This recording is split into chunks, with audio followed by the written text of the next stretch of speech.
Welcome to Cranky Live Sports Talk, where passion meets action. Hey sports fans, I am Cranky, and this is the Cranky Live Sports Talk, the podcast where we dive deep into the hottest topics, the biggest games, and the most controversial moments in sports.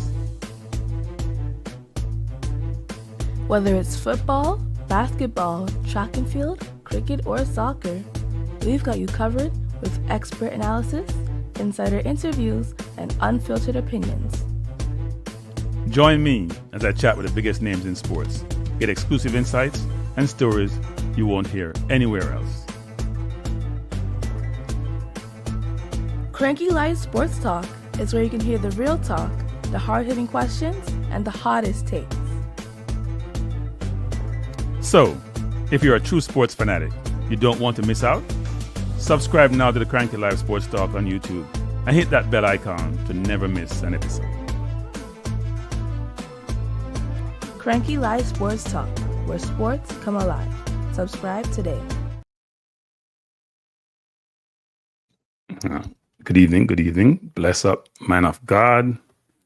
One Love says no a long time ago. One Love came in, 3:39 today? Says no. Gunners, thanks, Gunners. Think I made the adjustment. Best documentary, thanks for being here. Drew Ross, as usual. Mr. Loyal, appreciate you, Drew Ross. We're here to talk about the, well, you can imagine from the thumbnail, the 2025 Gold Cup. The drawings were just completed. I expect to have a special guest for about 10 minutes or 15 minutes, hopefully, while we're having this discussion. Bless up, Richard Green. Thanks for being here. Pristine, thanks for being here. It should be a good discussion, actually, in terms of, I even have my, I'm going to put up on the screen at some point, my prospective or predicted, I'm not going to say 25. I don't know how much they're going to allow. So sometimes they give you additional 3 or 4, but I'm going to say about 20, 21, 22, and then the coach will figure out the rest. So I'm giving the coach inside information about what he should pick. But it should be a good discussion, actually. And we'll jump into the draw. And first of all, you guys can tell me what you thought of the draw, actually. You know what? I probably should just put it up. Can you guys see this? I tried my best to get something colorful up. You may have to just put it up on your screen. I put it up on mine. So if you can put it up so you can see it better. This is the draw. Bless up, Hope and Spalding. Thanks for being here. Let me know if you can see this clearly. All right. Simon had sent this out, and when I went online, they had it wasn't as colorful, so I figured this would be a better one to put up, actually. So let me know what your thoughts are. One Love, we'll come to all of that. One Love, boy. One Love, you impatient team, are you? But no, I thought let me know what you guys are thought on the draw before I say anything, actually, what my perspective is. Bless up, job bless. Thanks for being here. Let me know what your thoughts are on the draw, on the whole thing, the whole pageantry, frankly. Thought it was a bit overdone myself, but hey. Yeah, I try to make a draw, which is boring, entertaining. So they did their best. We didn't speak Spanish, probably didn't understand half of it, but I think they were just trying to translate between the two languages. Triple E, bless. Jeremiah, bless. Thanks for being here. But no, let me know what your thoughts are. So if you look at so I go through this, actually, since no one is going to put up their views in the chat. We have Mexico, Costa Rica, Suriname, and Dominican Republic in Group A. Mr. Mann says, okay with the draw, pretty standard, not the worst. Then we have Canada, Honduras, El Salvador, and Curacao, who are in Group B. I must skip Group C for now. Group D has the United States, Haiti, Trinidad, and Saudi Arabia. You know, the U.S. has fallen down. Okay, if you talked about the groups, Group D is probably where you what, 4 in the region to be in Group D. So even Panama now are ahead of the U.S. Given the U.S. recent performances in the Copa and in the last round of the Nations League, they have fallen down quite a bit. I still think they're the best team in the region, though. are pretty close with Canada, if not the best team. Bless up Joseph Brown. Yeah, but so Group C has Panama, Jamaica, Guatemala, Guadeloupe. I think we got the best outcome of all of this. I actually do. When I look at the group, look, I watched us play Panama. Panama's gotten better, right? They did well in Copa. They did well in the Nations League. They went to the final. But am I intimidated by Panama? I watched them play us in the Nations League. I didn't feel like we couldn't beat Panama. Right? All the groups are decent, but I think Jamaica if we're in the group with Mexico, I would think we can win our group. With Mexico, we'd have it difficult to win that group. With Canada and the United States, same way. I think we can compete with Panama. Now, Guatemala is a decent team, and Guadeloupe will put up a fight. But I actually think we can compete with Panama to win the zone. I don't think that it is so prohibitive that we can't come out on top in this group. By the way, people, if you're coming to the chat, please hit the like button. It's past my bedtime, so I'm out here, but it's not my bedtime yet. Give me 4 more minutes. So hit the like button, people. Hit the like button. Don't be stingy. Hit late. Dr. Dan, bless up. Dr. Dan, I was talking about you today. No, yesterday, Dr. Dan. I was using in an example or analogy. We were talking about his life, unsolved mystery, illogical, whatever it was. So I brought you up, saying you were probably financial. What did I say? No, I said you're rich. Could be rich in spirit, or rich in goodness, or rich in intellect.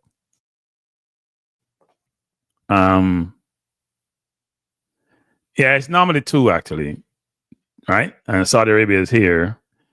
I don't think Saudi Arabia is the worst team in the 16, but they're invited guests. So, and I'm trying to bring somebody on to talk about this, but I thought he'd be here by now. He's not here yet. So we'll see what happens. But bless up Nitro. Thanks for being here. But I do think the draw is to me, what do you guys think? I think it's a favorable draw. I would agree that there are no weak groups because obviously these are the last 16 teams in the competition. Nowadays, so we need 11 good players. We don't have 11 good players nowadays, or you want some players who are better than just playing good? Joseph Brown said, yes, the best outcome, but don't mean we will win the group. Panama is well coached, cohesive. Guadeloupe has full with French players. We usually play scrappy against Guatemala. Yes, we beat Guatemala the last time, 1-0 or something like that. We always struggle with them. We struggle with the Latin American teams. Whether it's El Salvador, Guatemala, Honduras, to a lesser extent, Nicaragua, because of how they play, their style of play. But more often than not, we come out on top of them, actually. We always have just enough to get by them. What did Joseph Brown says? I feel better if our clueless coach called the best squad. You can't call the coach clueless. Come on, Joseph Brown. Come, Joseph Brown, man. He's not clueless. He may need some enhancements in certain areas, but he's not clueless. Nitro said we need 21 good players. I think we need about 25, Nitro. Probably need about 3 for each position. Let's see what we come up with, though. Nitro said we struggle with everyone under McClaren. Is that true, though, Nitro? Because didn't Hagrimson struggle with Dominican Republic, who almost beat us at our office? They dominated possession. We came on top. And we struggled with Dominica, a country that doesn't play football. So that was Hagrimson. Maybe we just make things difficult, but we struggled with Haiti at home. Remember, Haiti had us down 2-0. So we can't just say it's the coach. The players got to take responsibility too. Good evening, Peter Mystic. Thanks for being here. Grimmy was so you make group. So Grimmy was saying goodbye, and McClaren is saying hello. They just had different points, right? Grimmy had more time with the team to get into a good place.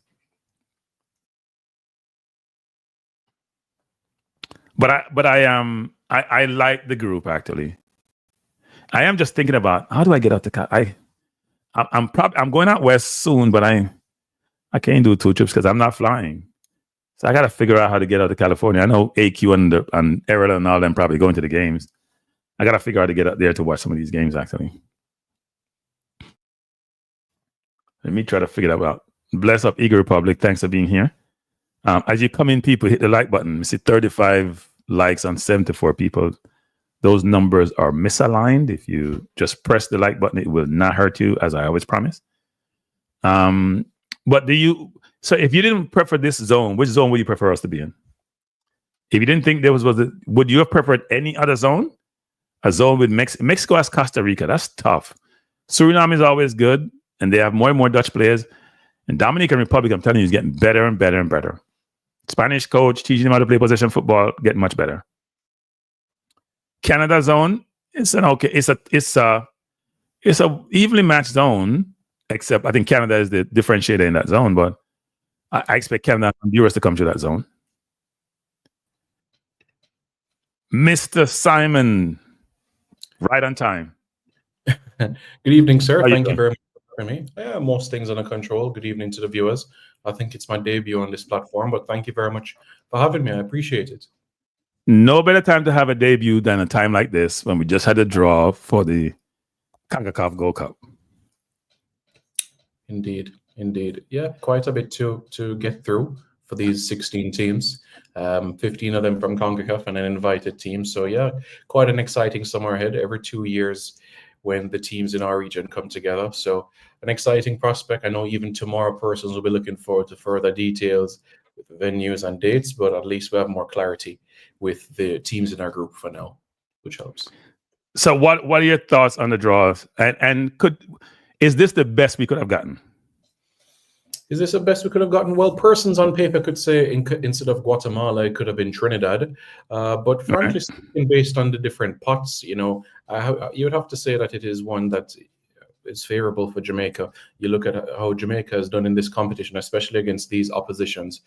Jamaica has a good record against these teams in our group in Gold Cup history. So it bodes well from that sort of standpoint. So there's a couple of positives to take from it, because advancing from the group, finishing in the top two, means that you avoid a USA or Mexico until at least the semifinals, because it will be Group B that we'll be looking at. So Jamaica finishing first or second in Group C, it means that we'll turn our attention to Group B. So Jamaica winning the group means a runner-up in Group B, which could be a Honduras, El Salvador, or Curacao, instead of a US or a Mexico, which means that you face them later on in the competition itself.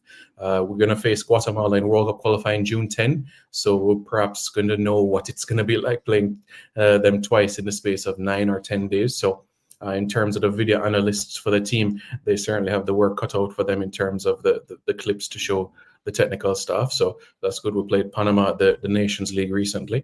And Guadeloupe can be unpredictable at times because of the players. They are still a French colony, still a French department, a team that has players that play in Ligue 1 and Ligue 2 in France. No pushovers, because even in Caribbean Cup, when it used to exist, they were a team that pushed Jamaica to penalties and even to a narrow margin of victory. But in a sense, I think we can be pleased, and we have to think about the bigger picture, I would say.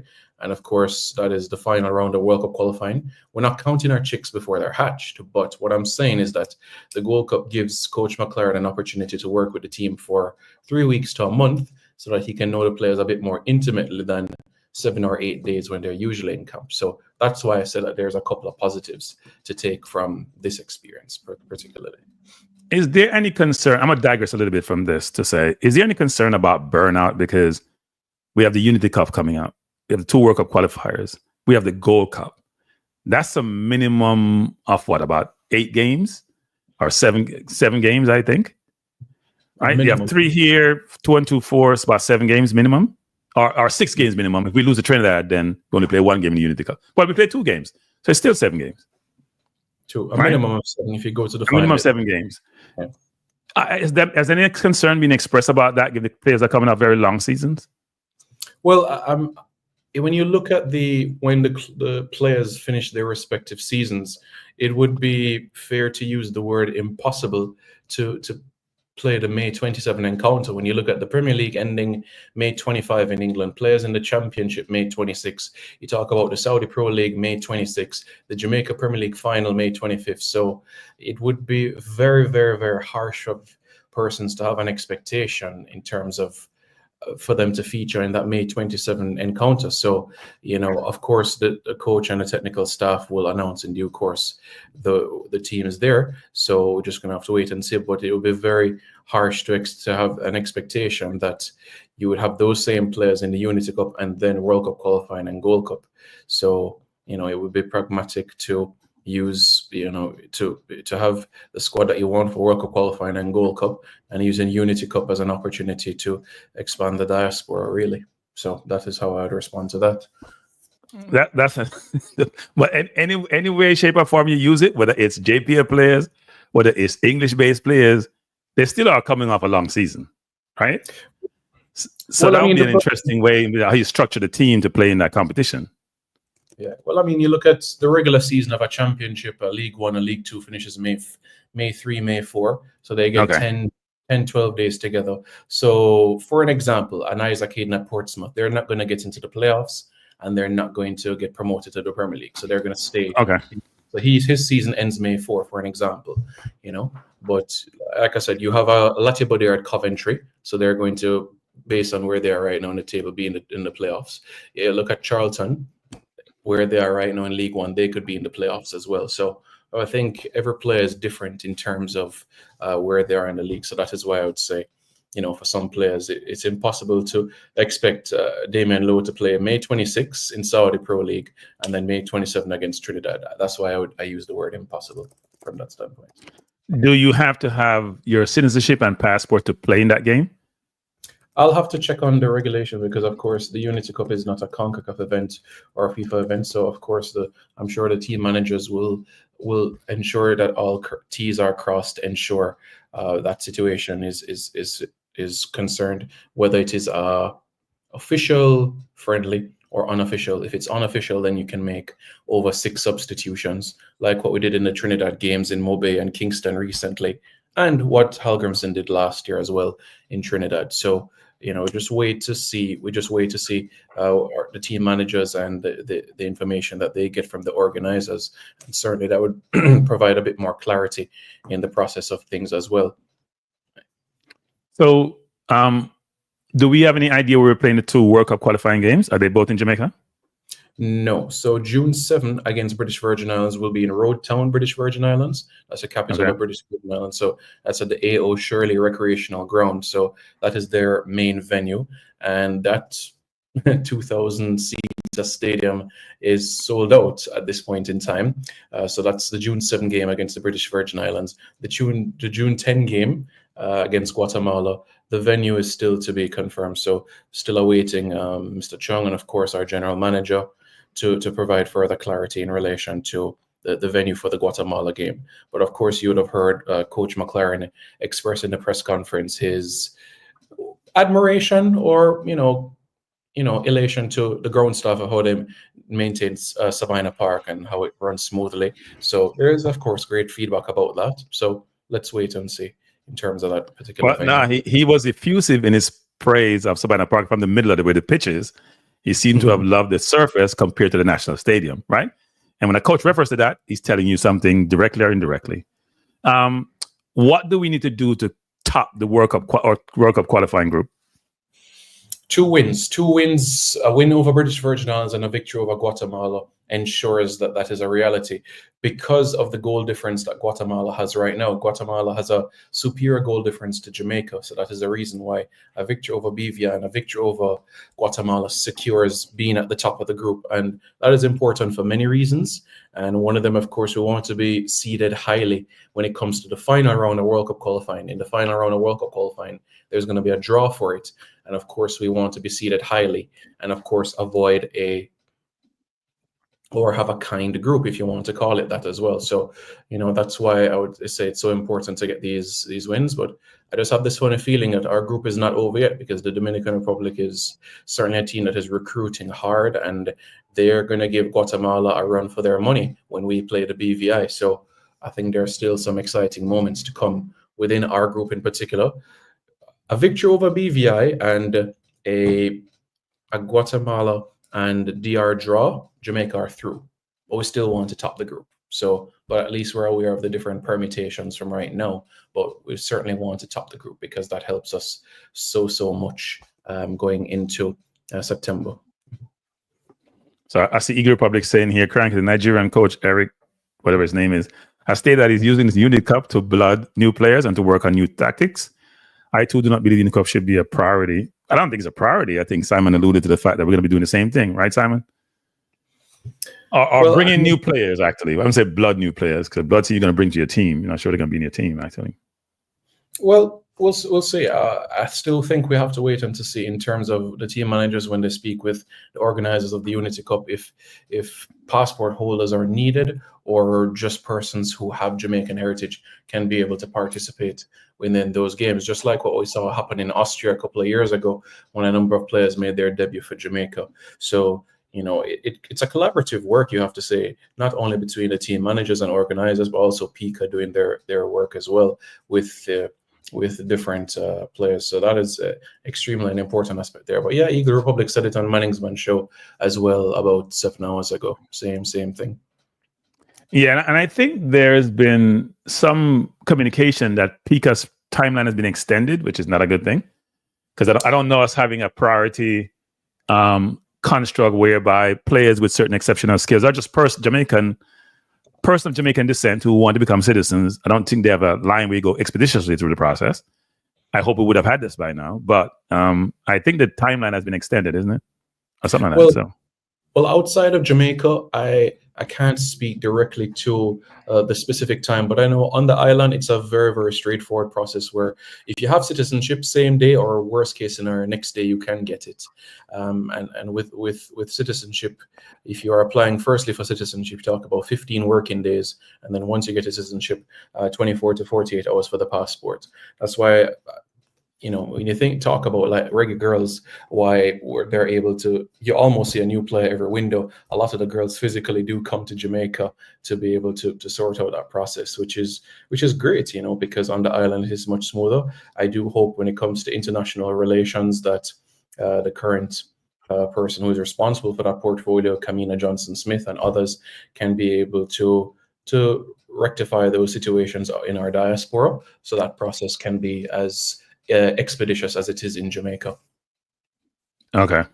Well, let's hope it is, and let's hope those players who are now considering playing for the country will go to Jamaica, like Isaac Hayden did, and get their documentation pretty expeditiously, actually, so we can get them into the squad as soon as possible. Those the coach believe will help him advance and enhance the team, actually. Interesting. Let's go back to the Gold Cup draw, actually. What was your first thought when you saw the outcome? Because my first thought was, it's exactly what I'd like it to be. Interesting. My first thought, when the 4 teams were put in Jamaica's group, my first thought was, okay, that was the first thing that I said. The only thing that I had in my brain prior to the draw, so I had a group that I wanted, and the group that I wanted was Panama, Jamaica, Trinidad, Guadeloupe. So 75% I was happy with. So okay. So honestly speaking, I would say that I'm okay with it. I don't want to say it's a concern, but I'm just saying that we're going to play Guatemala twice in the space of a week and a half, basically. We're going to play them in World Cup qualifying June 10, and we're going to play them in the World Cup. So we're going to know each other. We're going to know our strengths and weaknesses. Both coaching staffs are going to look at footage of each other for days and weeks and months prior to the Gold Cup game, because we're going to play each other again. So that's the only thing there. So that's personally how I feel about it. But if I'm being frank with you, for me, when I saw, if somebody had to ask me what was a group of death, I would say Group A. That would be me personally. Yes. I would say Group A. That's where I would definitely agree with it. I don't know how Saudi Arabia is, so Haiti, I don't know who Haiti's going to be either. Which Haiti team will turn up? Is it a France-Haiti team? Is that a Haiti team? Which Haiti team is going to show up? Because as you alluded to, every country's recruiting players because they all believe that they can make this World Cup qualification for the 2026 World Cup. So this may be a stepping stone for some countries to bring players in, to blood them in, if they make the next round, the final round for the World Cup qualification.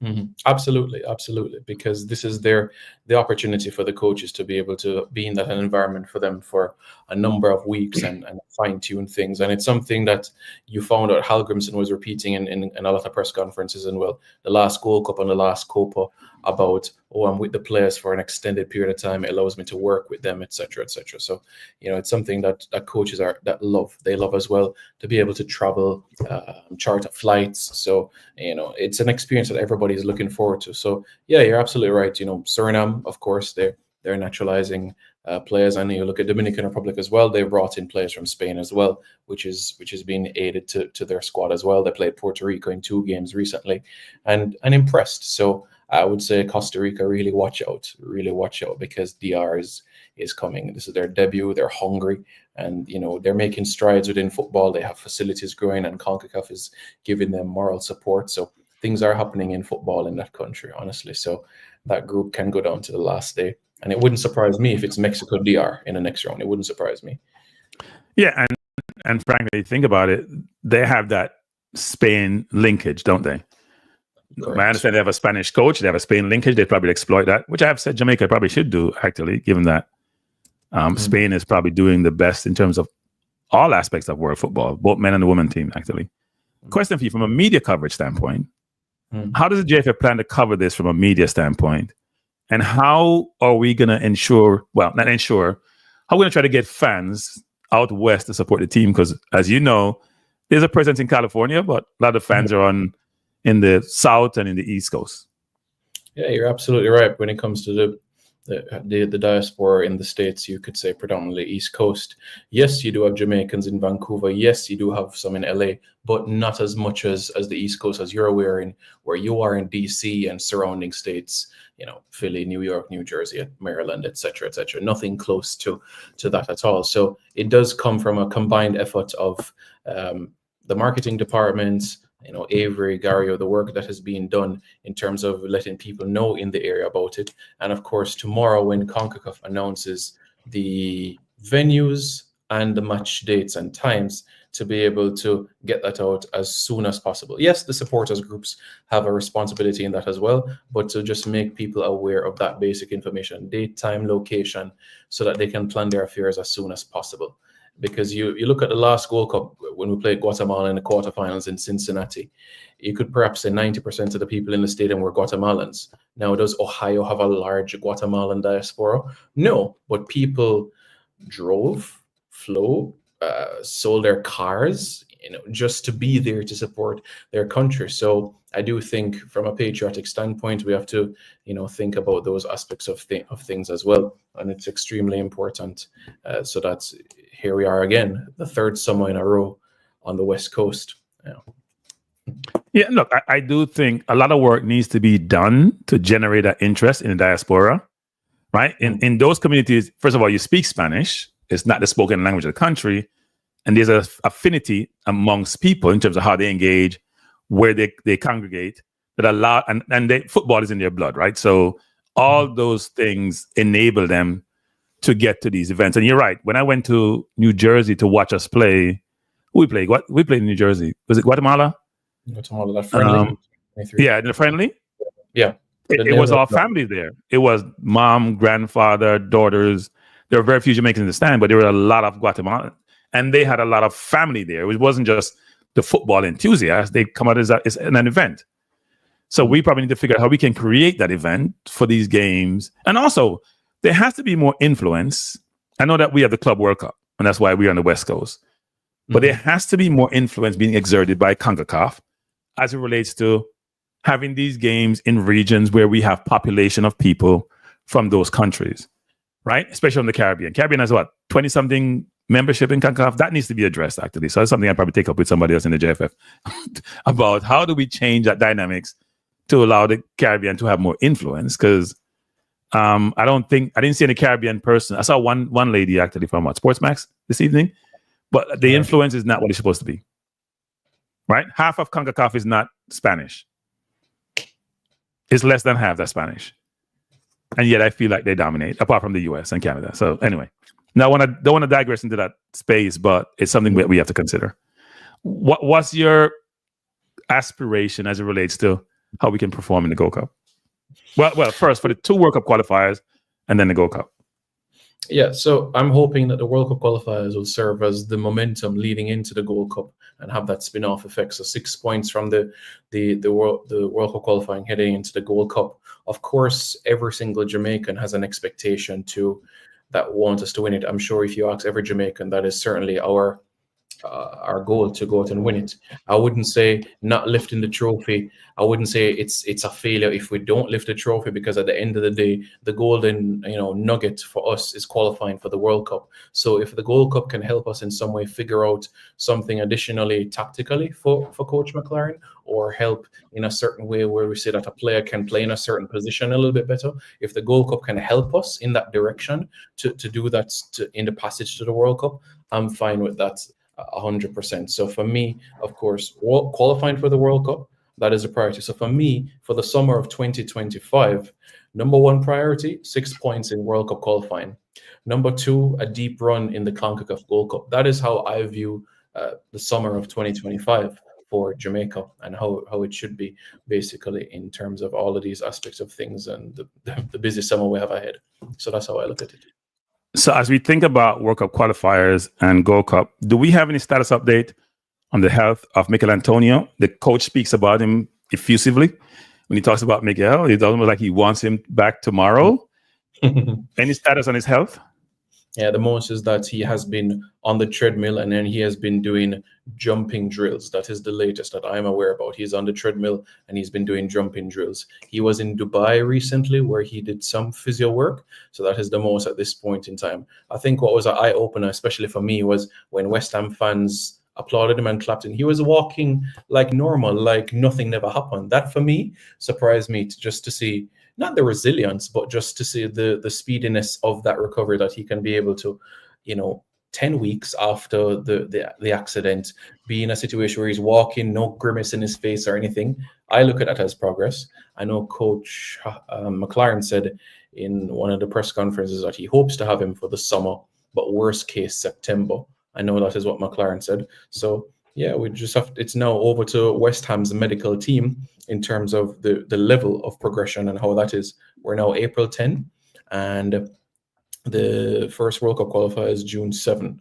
So that is 1 month, 27 days. So yeah, still some time for him to gain strength in the legs, I would say. But then there's the stamina component, right? So how do I get fit? Yeah. It's one thing being difficult. It's a different thing playing a regular game at a regular speed. But hopefully you get better. Because from a goal scoring standpoint, we do need enhancement up front, some way, shape, or form, actually. From a media standpoint, how we plan to cover this is, are YouTubers getting access to go to getting Concacaf access? Or I said media person in general, but I say YouTubers because I'm a YouTuber.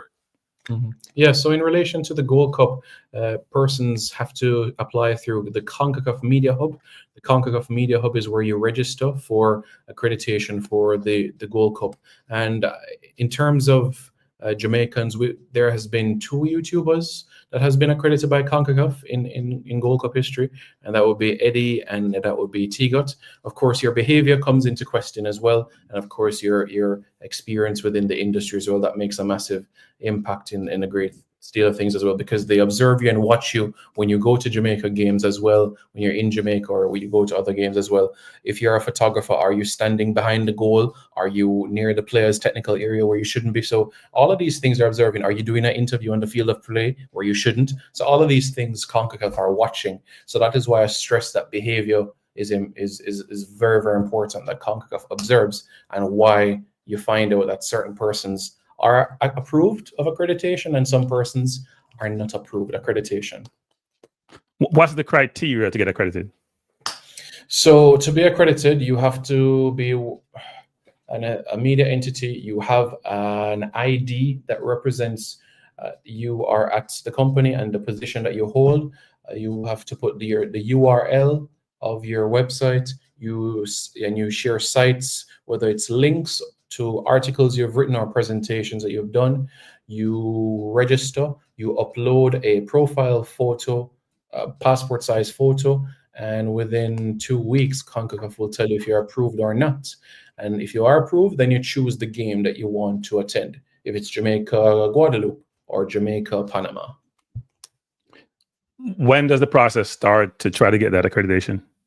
The process for that will start in the middle of May. So as soon as the link is available, I can be able to share that so that you can be able to have access for it and start. Between now and then, what I would say you can do is just, gather all the information that you have, perhaps go and take a passport photo done, get a soft copy so you have it on your computer. So when Concacaf asks for it, they upload it because your accreditation will have your picture on it. So that is what I would say from that sort of standpoint, to make sure that you have that all done and dusted. And yeah, if you are attending the JPL finals, don't run on the field of play after the game, and you'll be okay. I won't be at the JPL final. It sounds like you have to keep a very low profile. So long as you qualify, keep a low profile until they give the accreditation out. Just look, it's a good thing for individuals designated accordingly to get that to go to the games, because when we go to these games, we don't hear enough of us in terms of Jamaicans who are there in the official games, part of the media, asking questions, providing insight and perspective.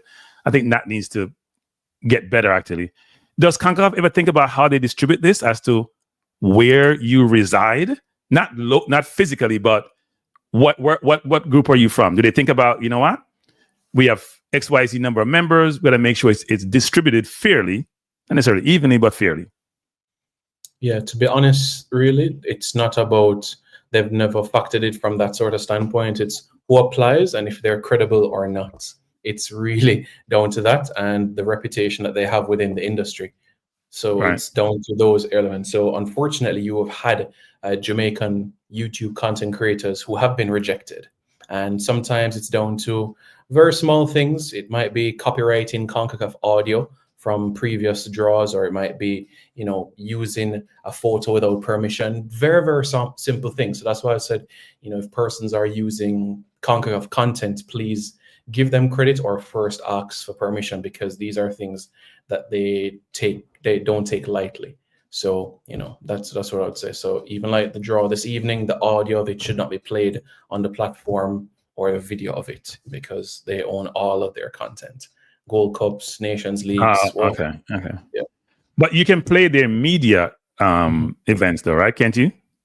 Well, press conferences, absolutely. No problem at all. You can play that 100%. No problem at all with that. Yeah, that's fine. Someone is asking, when is the Gold Cup squad pool needs to be submitted? All right. Is there a deadline? What's the deadline? So in terms of the provisional list, that would be May 14. That's not to say that is the same day that Concacaf will upload it to their website, but May 14th is the deadline for the 60-player provisional list. In relation to when the 23 would have to be finalized, it would be May 31. So those are the two dates, May 14 and May 31st. But again, I reiterate that when Concacaf uploads it to their website, it's not necessarily on that particular day. It normally takes 2 or 3 working days for them to put it on their website. So I know it's pretty early. Have we heard anything about any player who may not be able to make the World Cup qualifiers or the Gold Cup so far? That may not be able to make it. Only Deshaun Bernard, because his injury will keep him out until preseason. So honestly, that's the only person. Wow. I had him on a list. I got to take him off my list. I have my list of potential squad we'll talk about tonight. So I'll take him off my list because I didn't know his injury was that bad. Preseason, that's when Sheffield Wednesday expect him back. So we wish him a speedy recovery, and hopefully, he comes back better and stronger. What does he have? A knee problem? It was an ACL, honestly. Okay.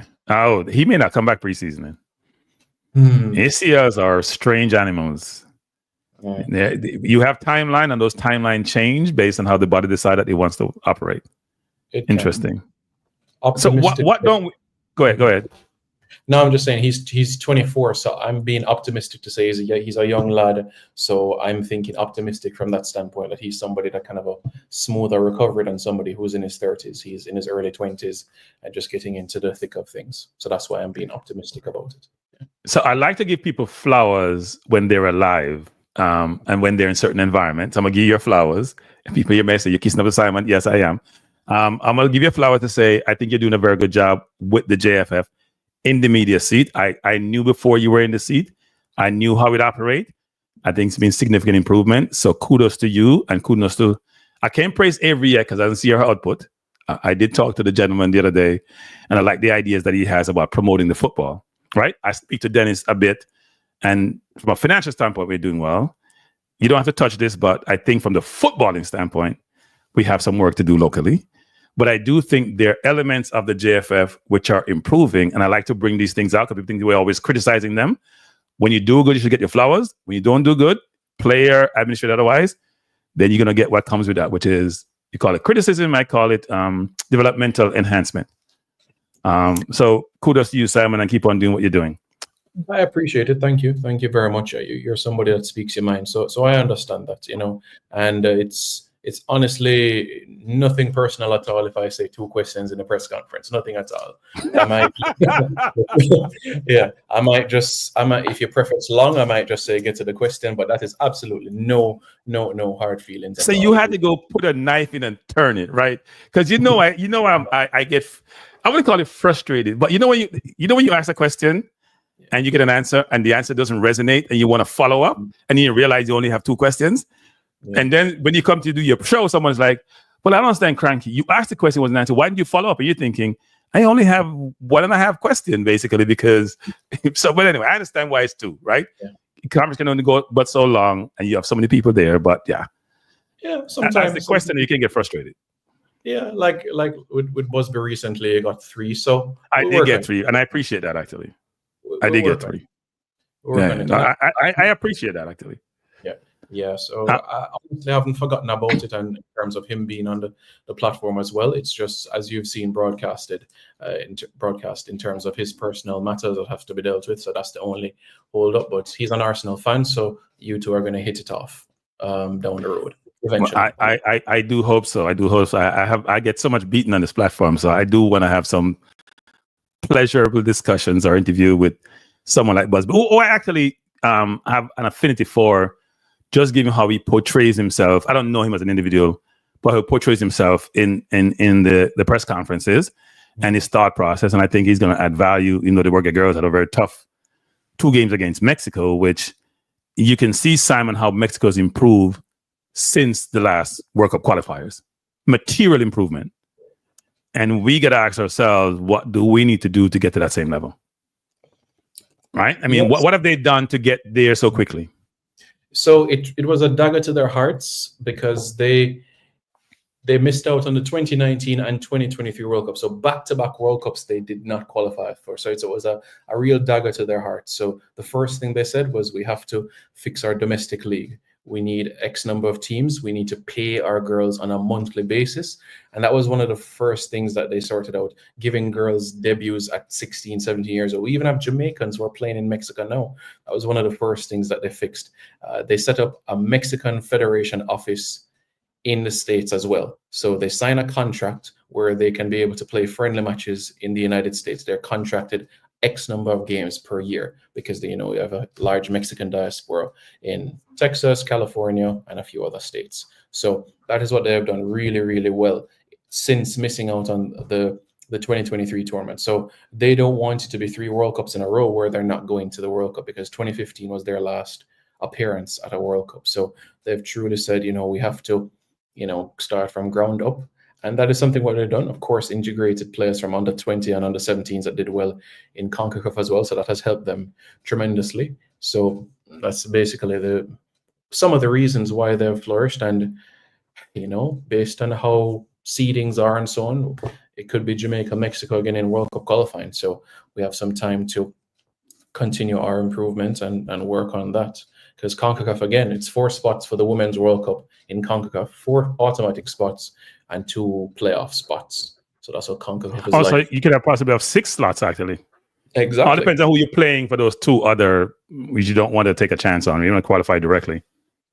Right. So in terms of that final round of qualifying, it's going to be knockout. So first in Concacaf plays 8th, second plays 7th, third 6th, fourth 5th. So as it stands now, if the Jamaica, Costa Rica winner goes to the World Cup, that would be what the final round would look like. That's what the final round would look like if things acted on paper between now and 2026. That's what it would be. Yeah. Well, the good thing I'm seeing, even though it was 2 tough games, is that we're recruiting, actually. and we're getting more players in. Even though I know one of the youngsters went to the US under 23, but I think it's a good thing that we're going out to try to source players, and some players do want to play for us, so that's a good thing. Yeah, absolutely, and certainly, Coach Busby is keen on improving the squad. It's something he's stressed out, having this database of over 100 girls.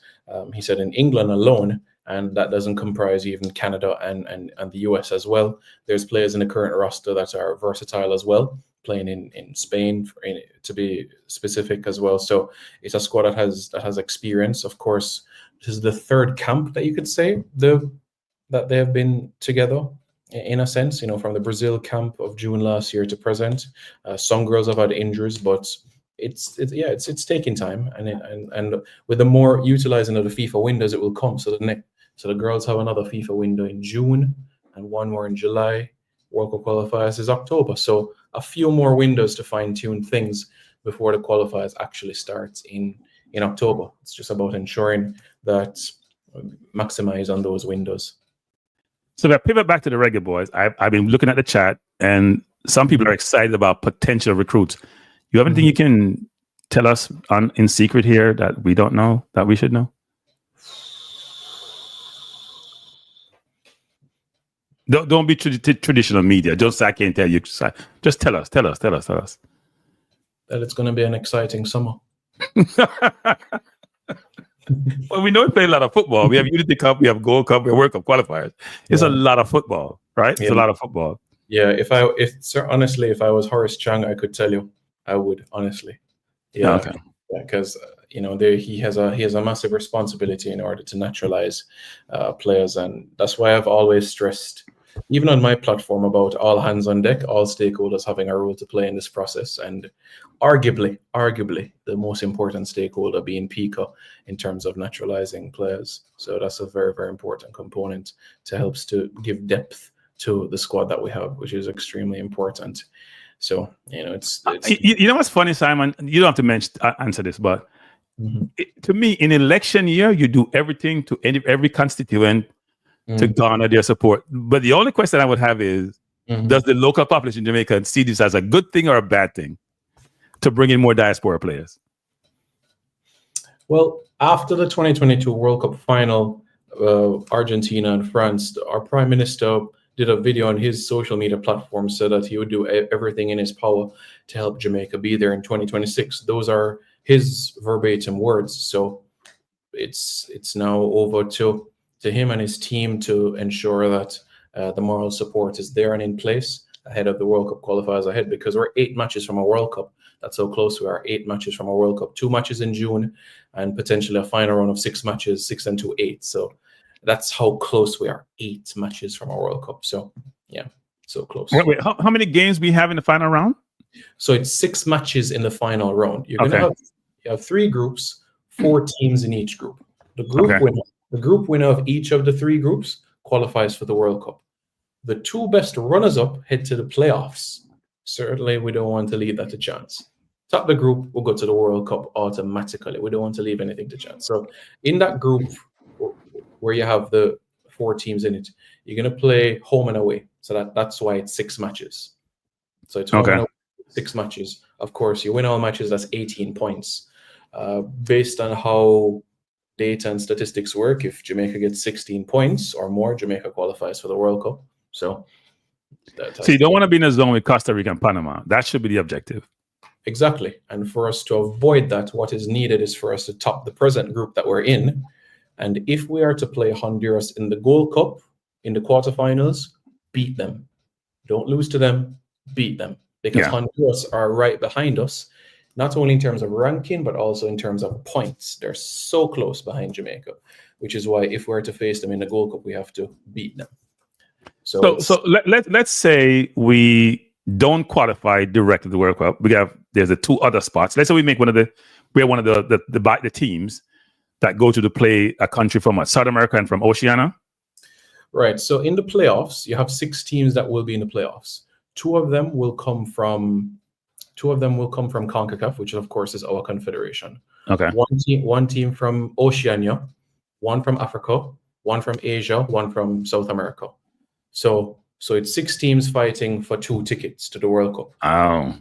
Yeah. So for example, in South America, it would be the 7th place team from South America. And right now, the 7th place team in South America is Venezuela. That's just for an example, right? That didn't go good in Copa, so we don't want to go there. The Oceania team is New Caledonia at this present moment in time. Africa can be anybody's game. It could be Nigeria. It could be Namibia. It could be Gabon. Still very sturdy, competitive teams. Asia could be Saudi Arabia. Could be Bahrain. Could be Australia. So, which is why I say we want to do our business and top the group. But yeah. And it's doable. I know that some people get overly confident when we talk about El Salvador, Guatemala, and Honduras. But if you look at our last 7 or 8 games in Honduras, even though we probably have won or drawn them, they have been very difficult games. Yeah, they have been. Especially you talk about El Salvador. We've had a number of draws against them recently. 2017 Gold Cup, 2019 Gold Cup, World Cup qualifying 2021. So yeah, in recent times there's been a lot of draws against them. But do we have the ability? Absolutely. 110% we have the ability to do so.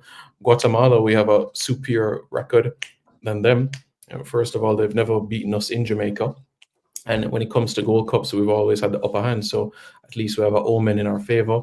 The last time we played Panama at the Gold Cup, we beat them in a quarterfinal. And Guadeloupe, I think you were at the game in Orlando with a couple of friends when we beat 1-2-1. So right. Yeah. No, I people in the chat who follow football extensively have been saying how all these countries are just recruiting like crazy, right? Yeah. Because everybody and their mom believe they can make this World Cup. Everybody's recruiting. And you've alluded to this, which is very important. So, Mr. Prime Minister, you're watching my program. I'm laughing at myself. It's very important that you create an environment where PICA expedite the process to naturalize players. I know some people on the island believe that local players should be the team, and if they're good enough, they should be. But we have to try to get the best players for the coach, who has clearly indicated on a number of times that he needs to enhance the squad. Right? So we have to do all we can, as best as we can, to get the best players, and hopefully the coach put them in the right position to be successful. Yeah, that's an important aspect. What's something that other countries do as well is that, they've asked persons, former national players to in terms of helping the process. It's so football in these countries, in certain countries, is a religion. So, they do everything at all costs. And of course, some countries have different regulations than others. They might not need the extensive paperwork, like a Jamaica, for an example. So every country is different from the regulation sort of standpoint. But yeah, I think that you have an accountability aspect for the players as well. If your mother's last name is Brown, spell it Brown properly. Just make sure that is something that is done so that you don't have to redo the paper again. So there's a small accountability as well for players to make sure, okay, that is her last name. I'm going to make sure of it. All right, this is grandma's document. Is it legible? Let me make sure. Yeah, so that's what I would say from a player's standpoint, just to make sure. I interviewed Erwin. Do you know who Erwin Clare is? Yes, I do. So I interviewed Erwin Clare the other day, and one of the things we talked about was in prior years, you had clearly designated channels you listen to, whether it's radio or TV, when you are in the diaspora environment. That's a much more distributed space now. Mm-hmm. So the monopoly that was held by certain media sources is no longer there, but it was good in a sense because you go to that place to get your news, you know where to go to. Now it's distributed. We have to figure out ways to get to the diaspora community in totality versus in drips, because I think that's what the Guatemalans have. I'm sure they all have similar location they go to get their information and news that they didn't leverage to make decisions. Yeah, absolutely. That is something that happens. And what you find is that the ultras in Central American countries, what happens is that you find that Federation also, for select ultras, cover the cost of flights and accommodation for a group of 10 or 12 as well. So this is something that you find Mexico, Costa Rica, Panama, something that happens in those places as well, so that there is support home and away.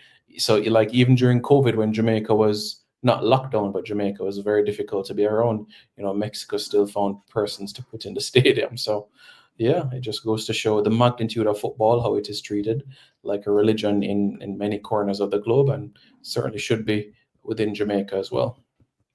So I'm gonna get you in trouble now. So here's my list. I had a potential list of players. It's more than one sheet actually of what I deem to be potential players for the Gold Cup. I didn't put up one for the Unity Cup, for the Gold Cup and the World Cup. So this is my list here, which I assume will change. I even have a couple people in here. Well, it's mainly the same repeat, but you said Deshaun Bernard would not be here, so I got to take him off my list. But based on what I know, this is the list I have. Now, I have Ravel on here. Mm-hmm. Can you give us any insight what's happening with Ravel? Because he came, when I was in St. Louis, he was in St. Louis. He didn't play. And then we didn't see him for the last call-up. Mm-hmm. Yeah. Any insight? Just down to the technical staff and preference, really. You know, they make decisions based on what they see on the training ground and off the pitch as well. So that comes into the mind of the technical staff. Those in the chat, we have 280 people, 70 people in the chat, and only 100 likes. Those numbers are not linking correctly, actually. You have to change those numbers, people. Please hit the like button. If you're here and you're a visitor, subscribe. And if you hit the like button, others will be able to watch the video also and may also want to subscribe. I appreciate it. So I have on my list here, Lewis Baker, for example. You don't have to talk about it. I'll mention it. People. Lewis Baker's on my list as a potential. If you want to, you can comment, right? I don't want to get you in trouble. But I have Lewis Baker as a potential. And by the way, I look at Lewis's stats, people. His goal contribution is excellent for a midfielder. It's like 1 in 3, actually, in his career. He's a free kick specialist. He's a dead ball specialist. He either scores or assists goals. So if we can get him in, we don't let him get a lot of goals from midfield. That would be phenomenal, actually. Who else I have on here? It's this regular and the whole Ravel situation. That has to. He needs to be in the squad. If he's not giving trouble, I'm gonna put it that way. He needs to be in the squad. And then I have people here. I have another list for my wingers and my forwards. Even though Demar played the attacking midfielder last game to get Bailey and Cephas on the field. You notice I have Mason Greenwood here. I have double asterisk because he's got to get his papers. I also have two Tyrese Campbells, by the way. One who plays for Charlton. He starts ahead of Dixon, by the way. He plays wing, has about 7 goals or 6 goals in 30-something games, and he's a starter. And 2-footed, very good player. And then I have a Tyrese Campbell, who I've been informed of Jamaican passport, who plays for Sheffield United, who are trying to get promoted. Am I right on that, Simon? Am I wrong on any of these? Not that I'm aware of in relation to passport for Campbell. For the one at Sheffield United, that is. Yeah, I heard he has Jamaican passport. So, and he's scoring goals too. And the write-ups that I've read on him are pretty complimentary. No? You're right in terms of his attributes and his qualities, but not in terms of documentation. Okay. The one at Charlton is a Jamaican citizen. Oh, so I'm confusing them then. Mm-hmm. I have the wrong one as a Jamaican citizen. So Tyrese, the youngster, the 21-year-old, is a Jamaican citizen. The easy way to remember him is the one at Charlton. His middle name is Tupac Shakur. So Charlton. Yes, it is Tupac Shakur, and he has dreads too. Well, Tupac didn't have dreads, but yeah, no, he's a dynamic player. I've watched some highlights. Well, I haven't watched games, but I watch highlights. So those are the ones that I have up there. There's a whole bunch of. I have another list, by the way, people. Simon will comment on this. These are potentials I have here. Dujon Sterling was injured today for Rangers. Kenderfield. Max Aarons, who's at Valencia now, very good right back, very good attacking player. Jonathan Rowe, who was at Marseille with Greenwood. Reese, who's been out maybe a long time now with hamstring problems. So I'm not sure what's going to happen there. I mentioned Tyrese before. And then we have Keenan and Cameron. I have Tyrese on 2 pages. That should be on the other page. And Cameron Archer, actually, who... These are... Cameron is a wishful one. Keenan is not wishful. If we want Keenan, then we can get Keenan. But that's my list, people. And I'll go back over it, actually. But this is the list of players. But there's only 20. How many slots do we have for the World Cup qualifiers and for the Gold Cup? It's 23. I know. So in terms of regulations for the Gold Cup. All right. So for the Gold Cup, the regulation speaks about Concacaf having basically taking care of a delegation of 40. That's 23 players and 17 staff. However, if Jamaica decides to pick a 26-man squad, then that means that there will only be 14 staff. But I'll explain why that might not be pragmatic. It's because you would limit certain staff that might be needed, for example, massages and physiotherapy. So if you have one massage therapist or one physio for 26 players, that's difficult. So that's why I answered the question the way I did. But the regulations speak about 23, but you can have a max of 26. And you make a decision between players and staff. That doesn't seem logical. It should be totally distinguished. There should be no connection between the two. Concacaf and CONMEBOL does it by delegation, which is players and staff combined. So even at the Copa America last year, it was the same as well. So that's how the regulations are set up. That is interesting, actually, and not logical. So we could decide to bring 24 and one less, or whatever we chose to do. So if it's 24 players, then that means 16 staff. Oh, okay. What should those in the chat know, Simon, that we haven't told them already? They should know that. That's a good question. They should know that tomorrow at 1 p.m. Jamaica time, we'll know the match schedule and the venues, so persons can start planning their summer. If Jamaica is going to be in LA or Vegas or Vancouver, tomorrow 1 o'clock Jamaica time, we'll get clarity on that. So one more good night, one more sleep, and then we'll have that further information, and then that can tell us about the movement for the summer, and that will help in terms of the planning and the preparation of things. Someone said the list Rabbit as team manager. That's funny. I think Rabbit can add value on the field. He don't need a team manager. So people are asking about question. They're asking about Mothersill. They're asking about Kai Walker-Peters. They're asking about Tyreek Mitchell. Any comments on any of those players? Do you know if we're pursuing them? I think Horace Chang is the best person to speak to. So you're suggesting that, okay, so Horace Chang is, can you tell everyone who Horace Chang is so people in the chat may not know? Minister of National Security, which is the umbrella organization, PICA. So he oversees PICA, right? Under his domain. So if you speak to the head boss, then he can influence what happens down in the trenches, absolutely, which is at PICA, for example. He and the Prime Minister have that power, absolutely. So it's even like in Rennie Simoes' book, The Impossible Dream, he spoke about how Portia Simpson-Miller played an important role in terms of the Burton Hall Simpson Robbie Earl for that September World Cup qualifying 1997, how that summer she was just able to expedite things. So, yeah. So all stakeholders are important. So what you're basically saying then, it's important for the JFF and the Prime Minister's office to have really good, almost like a symbiotic relationship, to be able to get the players in, get them naturalized, get them embedded into the team, especially some of the players we truly want to be part of the squad. Yeah, the general manager has even spoken publicly about it as well, that there's a very good relationship with PICA where that is concerned. And as you know, when you've heard about situations, it might be a spelling error, it might be a missing document, so very, very minor things. So it just goes to show that from those sort of standpoints, once a player's accountability is making sure that that is the middle name or that is the last name, then there's 100% in terms of return rate for cases. So here's a question, Simon, which is important, and you may not know, but you don't have to answer, you don't know.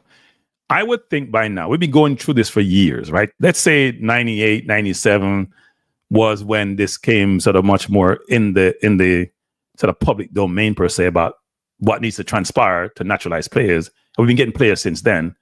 Why wouldn't we have had a very well-structured, well-thought-out, what is to do the process to naturalize players who the coach or the JFF think could add value to the team? Any perspective on that? I'm trying to understand it, but I don't understand it. The way how I interpret the question is that you don't think that there's a structure or a procedure. I don't know how to. Because if there was, we wouldn't have this bottleneck.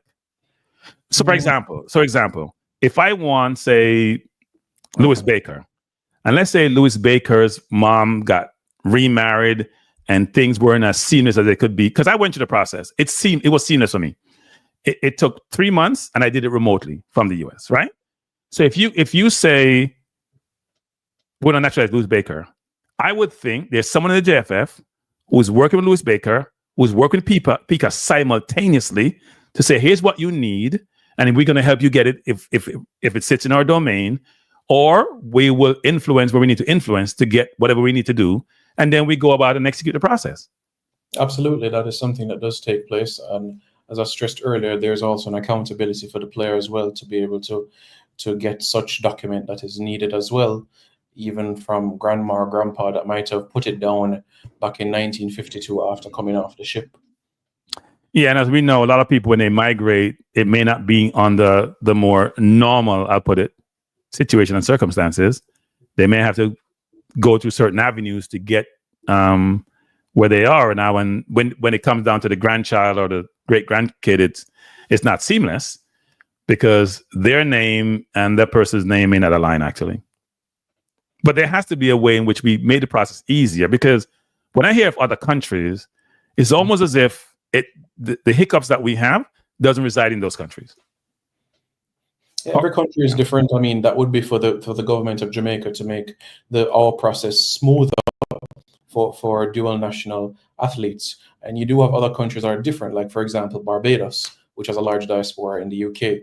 The person that wants to get a Bayesian passport, their parents would have had to be married for him to get a Bayesian passport. Now, if that was the case at Jamaica, how much players would be naturalized? So every country has a different regulation. So like for Barbados, the parents would have had to be married if he was to get a Bayesian passport. So that's just one example there. That is crazy, actually. Trinidad is just parents, not grandparents. So right.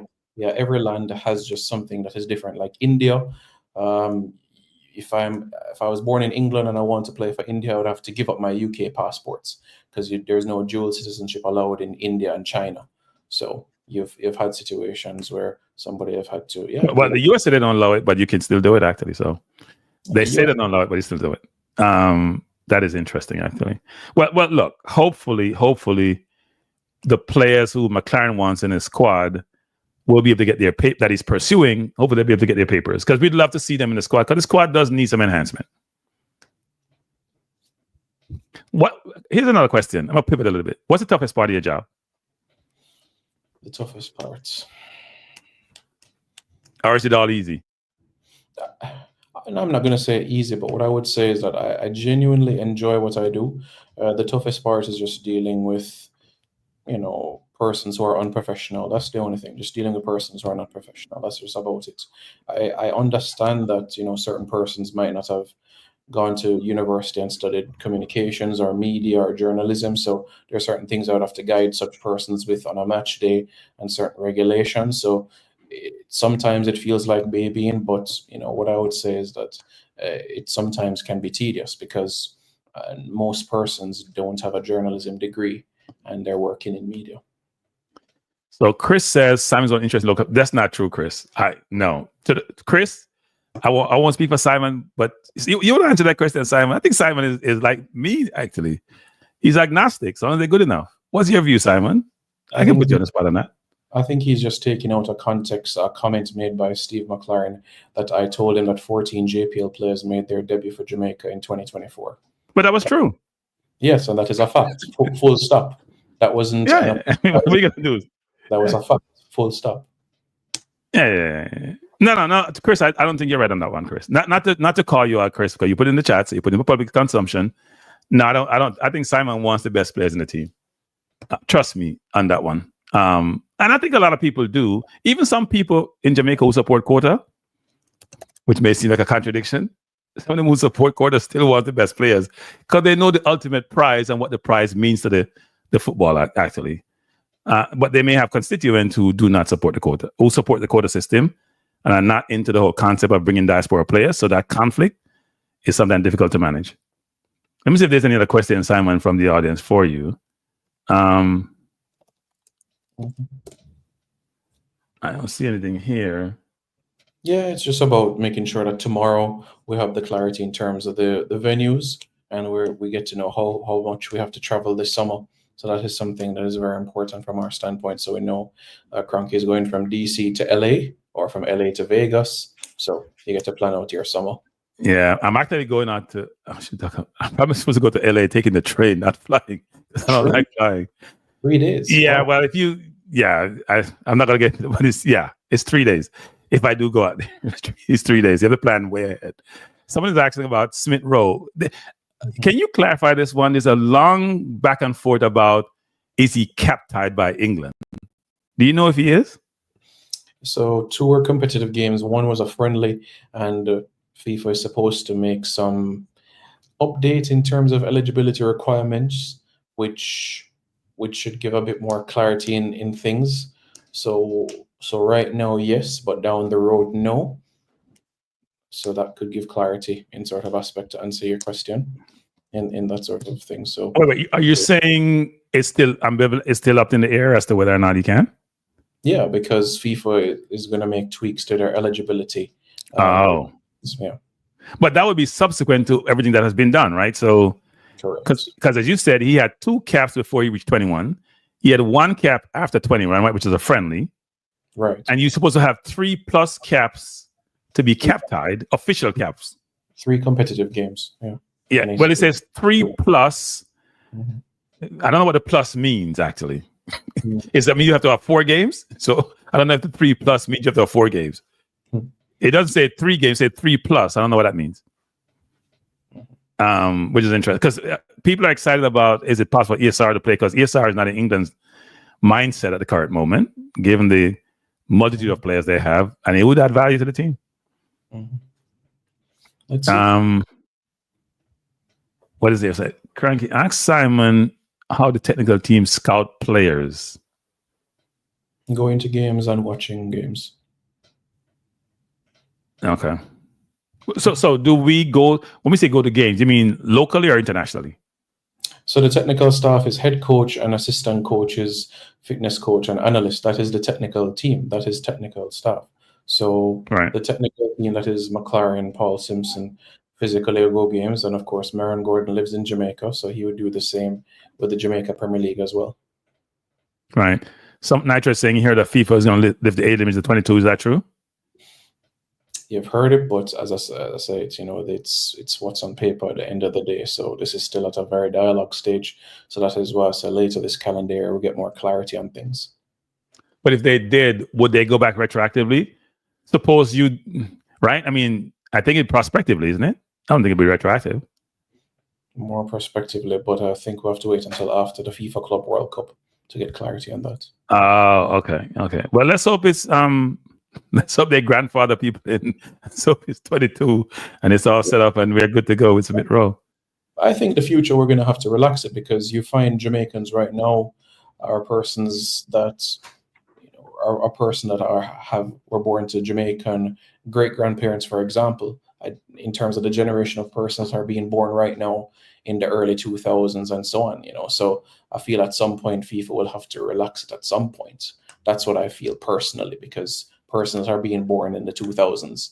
They're born to great grandparents of a particular country. The question is, will the more industrialized countries want that, given that they're the ones who may lose those players, right? So you're in Europe, wherever you are in Europe, because that's now distributed across Europe. Would you want that? The people that you train to don't play for another country. It all depends how much influence you have in FIFA, I would assume. To influence that.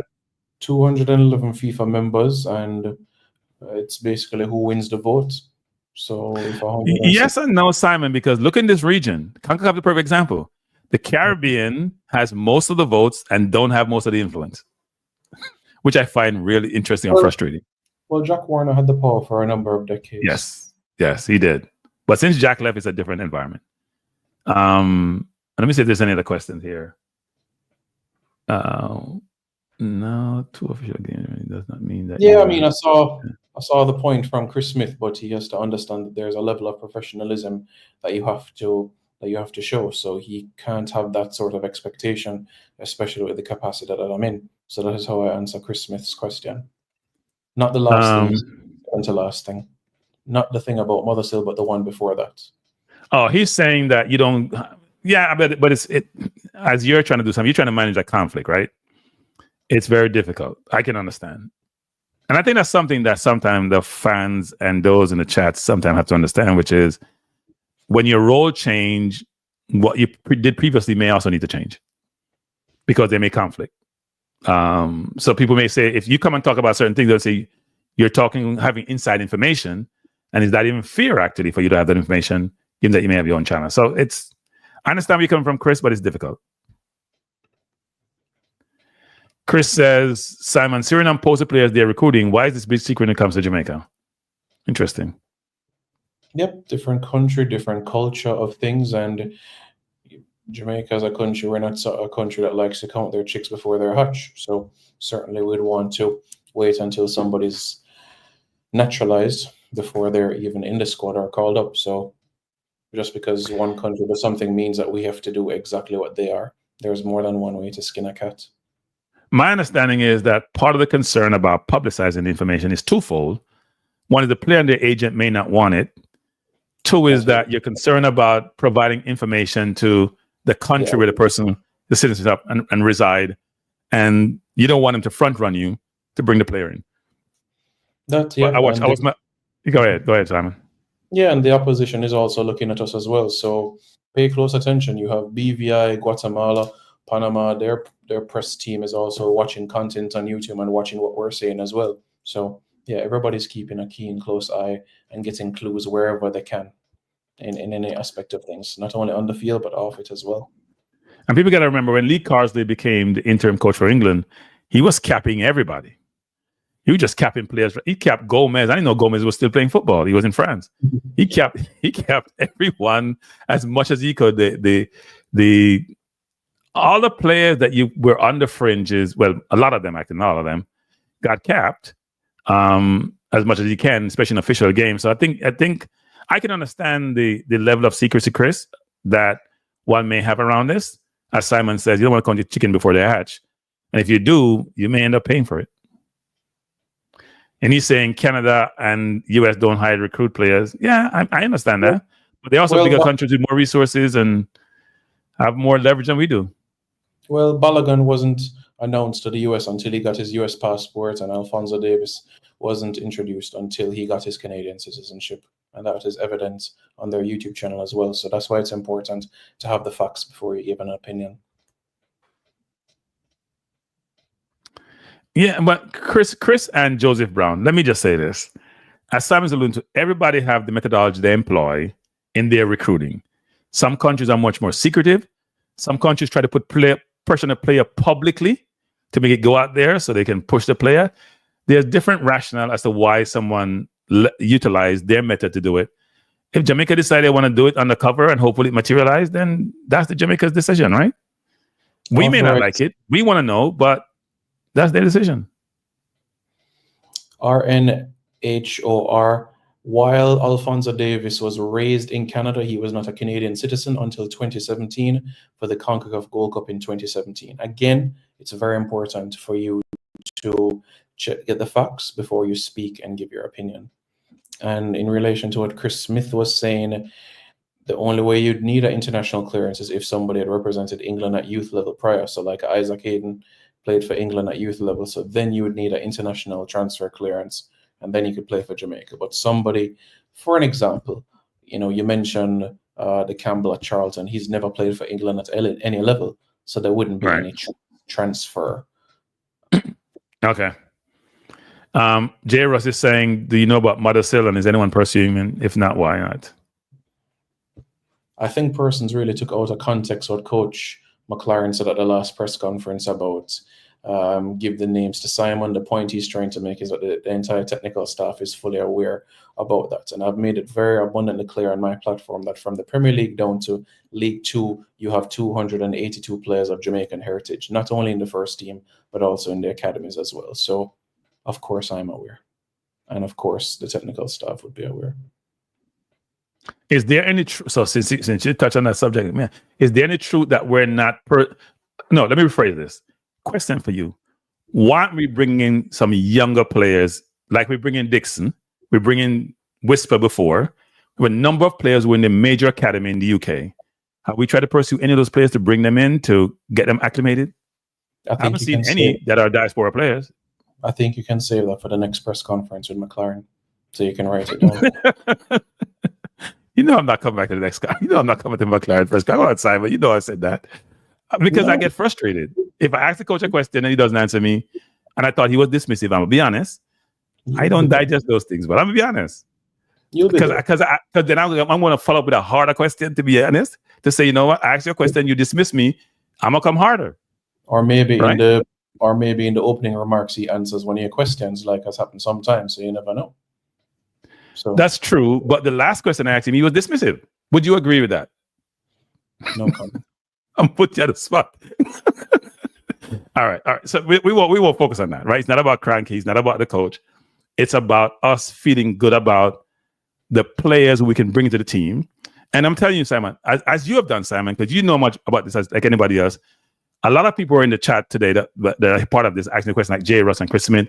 They spend a lot of time and effort trying to know all the players that can play for Jamaica. They may have their views about those players' capability and skill set that would allow to get national team. And they, like many of us, sometimes get frustrated to say, why aren't we recruiting these players? Why aren't we recruiting them? And if we're not recruiting them, why not? Or is it we're doing at the expense? We don't want to do it at the expense of local players. Those things come up all the time. And I guess it does get frustrating, but it may be the players don't want to play for us. No, it's not true, Chris Smith. I am not lying. If you go back to the 2023 Nations League, that is when the United States announced him as a United States senior team player. So again, it's very important to double check your sources. Well, I'll say on Balogun, they were pursuing Balogun for 2 years, right? It wasn't in media that they were pursuing Balogun. The announcement may have been different, but it was in media they were pursuing Balogun. Yeah. Yes, media, but we're talking the U.S. Soccer Federation. The U.S. Soccer Federation go announce. So similarly, I think the point is being made, why don't the JFF say, we're going for Cronky, we're going for Manningsman, we're going for Simon? I think that is the parallel that is being made there. Well, here's what's interesting though, Simon. We're sometimes told, to be honest, that we shouldn't talk about certain players because we may affect the process. But we don't think those restrictions are also being placed on other countries. Is that, have you seen that? We have evidence. Meaning, we're told as YouTubers and those in the media that, you know what? Don't say anything about this player or that player because they may be going through the process. And if you bring it out in the public domain, it may create a problem in trying to pursue them. While we see other countries, their names are being broadcast everywhere and anywhere that are being pursued. Yeah, it can be because of those points you made mention about the demands of the agent, because that can impact certain things about their next club and so on and so forth. Right. Okay. Let me see some. Bless up Marlon Nelson. Thanks for joining us. I haven't seen you in a while, Marlon. I'm trying to see if there's any other question here, Simon. No. Truth says we need younger players. By the way, Simon, that list I showed you a while ago, our defense is let me use a nice euphemism. It's very mature, Simon. Very mature. Right? You look at the defense, apart from Limbeck, look at the defense. Let me go back to the defense. It's very mature. Andre Blake, goalkeeper, is 34, but we have Damien is 31, Pinnock is 31, Bell is 30, Gregley's 30. That's a very seasoned defense, you know. Yeah. And Bernard, as you say, as an ACL. I know Limbeck is young and King is young, but it's a very seasoned defense. We got to think about how we replace Pinnock and Lowe, because maybe not for the World Cup coming up, but subsequent to that, that has to be refreshed. Somehow, some way, we got to go recruit, whether it's locally or internationally. I appreciate your time. Thanks for having me on my debut. Simon said, "Craig, get out of here." All right, Simon. We appreciate you. So we appreciate. Simon is not touching players, people. Rightly so. All right, Simon. But first of all, don't be a stranger. It's your first time on the channel. No. I come in from time to time. Maybe you don't see Simon Preston, but sometimes under Sports City I comment. So yeah, I am absolutely. No, I'm talking about as a guest on the channel, not necessarily as in the chat. Oh, I understand. Okay. Yeah. I understand. I appreciate it. Thank you. All right, Simon. Appreciate it. Thanks a lot. Cool. Yeah, man. All right, people. That was Simon, and I appreciate Simon for coming on. I gave him Actually, I was watching getting ready to watch the Concacaf World Cup, and I thought, who better to have on the channel to talk about this than Simon? So I texted him, and he came on at very limited and short notice. And as you see, I probably went a little bit too far sometimes because I'm not trying to get Simon in trouble, by the way, people. I wasn't trying to get him in trouble.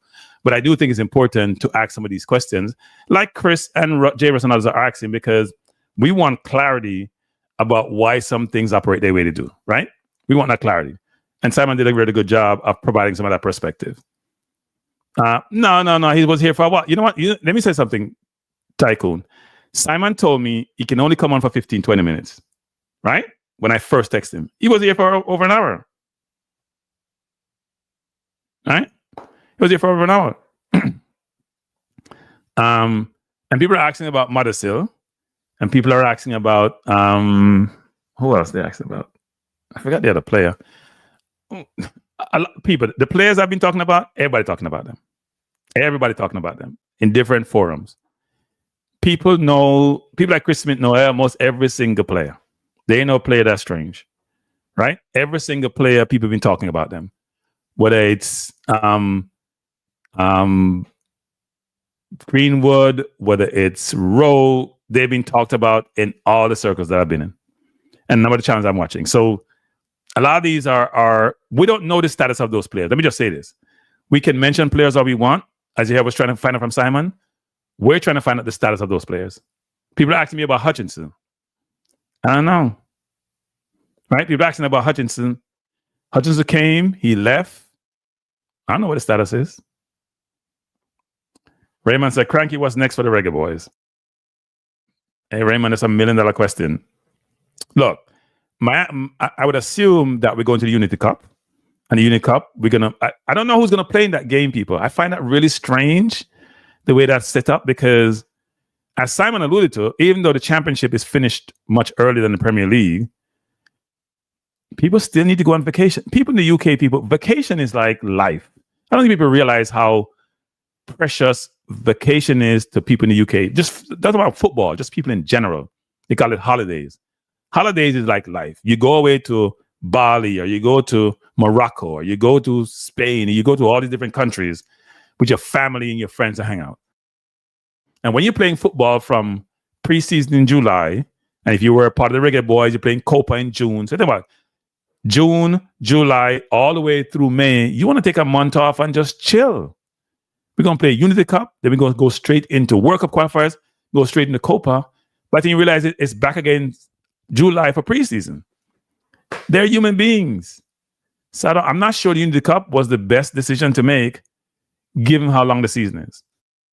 I'll be honest on that. Now, if he's going to bring in some players like Tyrese Campbell and some of these other players to be part of to see how they operate, that's a different story. But it's tough. It's tough to do that. Can I say, will the 64 team World Cup benefit the Reggae Boyz? Of course it benefit the Reggae Boyz. We got much more chance to get a spot. People think about it this way. The more, look, in this region, like 4 slots are taken historically. Even though Costa Rica has been going through a rejuvenation, a rebirth, and they're still doing well. So let's say 3 slots, Mexico, Canada, and the US slots are taken. There's 3, right? Depends on how much slot you get. So you get 6 slots. Then you're fighting, and then you see Panama separating themselves, because Panama is now ranked ahead of the US, at least in this region. Panama separating themselves. And so you have Costa Rica, US, Canada, Mexico, Panama. If you're getting 6 slots, you only have 1 more to go. And then you hear the Dominican Republic making material strides in how they enhance their football program. The Latin American team, love their football, and they're getting better. It just gets tougher. So the more slots there is, the more... I think FIFA would like to have a World Cup with 197 countries, whatever number of countries we have in the world. I think they'd like to have that World Cup. And they probably should, that every team will get a chance to participate. Like they may say people go to the qualifiers. The qualifiers is not the same as going to the World Cup. Maybe FIFA should make it that half the countries go to the World Cup. People may say it's watered down, but the big countries have more resources, so they're going to have a better chance to get there. Morocco probably encouraged FIFA to expand the number. Because getting to the semifinal with 9 overseas-born players, and maybe the countries, the majority of FIFA should say, you know what? Naturalization and expanding that cap tie number needs to be there. because we have exported human capital and we want to benefit from that human capital now that can come back to us. So the people who have the voting power should change the dynamics and make sure those things change. And don't be a slave to the industrialized countries who want to maintain the status quo, because they're the recipient of that human capital. Right? They're the recipient of that human capital. So if that's the case, then somehow, and I said this before, in this region, people, the Caribbean nations have the majority vote. Even when we watch tonight, it's dominated by Latin America or by the US and Canada. So if you have majority vote, I don't see anybody in Concacaf with a significant position in Concacaf from the Caribbean. Why is that? Right? Why is that? Tycoon says, Simon doing a good job, but the media will pick his brain. If he's on any platform, that's what the media do. Yeah. Look, I've said before in front of him, so I actually say what I truly believe. And I believe that, I said this in my last job, in one of my going away speech, which is this: we have to stop giving people their flowers when they're gone or when they're not in the situation anymore. You got to give them flowers in the public domain when they deserve their flowers. Just like how we criticize really well in the public domain, we have to do the same thing with flowers. People, I'm going to close this down. So you can call in, people. You can call in. If you want to call in, I'm going to cut this for about next 10, 15 minutes. The number is on the screen. 347-728-8625. You can call in if you want to have a few words. Secondly, if you haven't subscribed, please do so. If you haven't liked the video, please do so. If you haven't shared the video, please do so. BM said, Italy hasn't been to the last two World Cups. Italy's a 4-time world champion. It's not always about who has the most resources. Yeah, but it's about who have the most resources.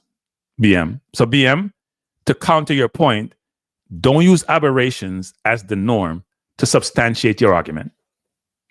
If you were saying, well, we have these 20 countries with resources, Italy, yes, has been to the last two World Cup. They did win the Euros, though. But because they're in a tough European locale where they don't have a lot of slots. So the more slots, we give them more ability to get to the World Cup. If you mention China, that's a different story. Good evening. Good night. Good evening. Yeah, man. Me say that my question. Me answer that my question all along. Me answer to you say, I don't think Steve McClaren want the best player them for compete from England for compete for Jamaica. Me not say, but me more than me not put your gun on that.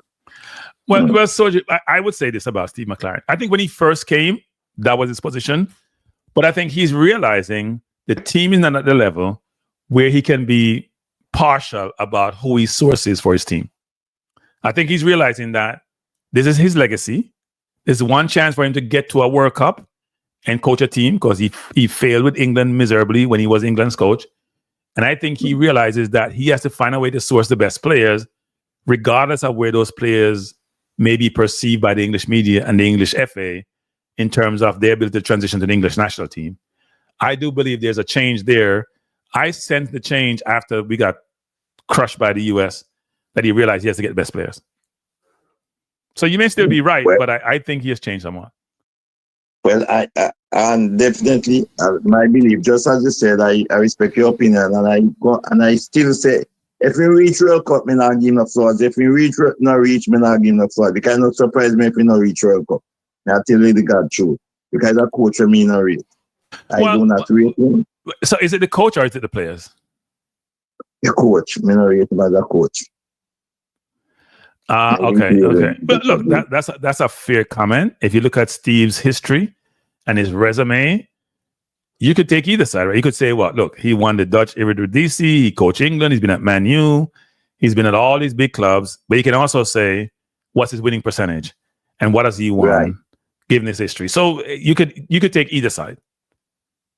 Yeah, and you will let me take that side. If you so magnificent, you the Manchester at about 7 years as assistant coach, and them all look, and them never one at a time look in and say, no, we could give him a chance to coach Manchester United. If you that a team, so you know a team in and out, and they never have one time look on you, we say you as the assistant coach, give him a chance if you make us win it. So then give the other assistant coach him a chance, and they never give him a look in. So why me say, oh, why me rate him? No, man, me not rate him. I mean, me talk about every show. Yeah, but was he past his sell date or his buy date, whatever you want to call it? Meaning, at a certain age, people stop looking at you, right? So I'm gonna ask that question. Say, if certain man will stop look at you at a certain age. So why Jamaica look find you feel I can't answer that one. I can't answer that one. I understand what you're saying.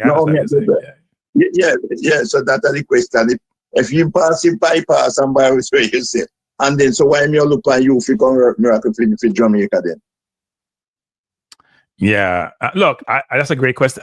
As people know who follow my channel, I was pushing for a Spanish coach from day one for different reasons, because I believe that we need a footballing philosophy and a system of play.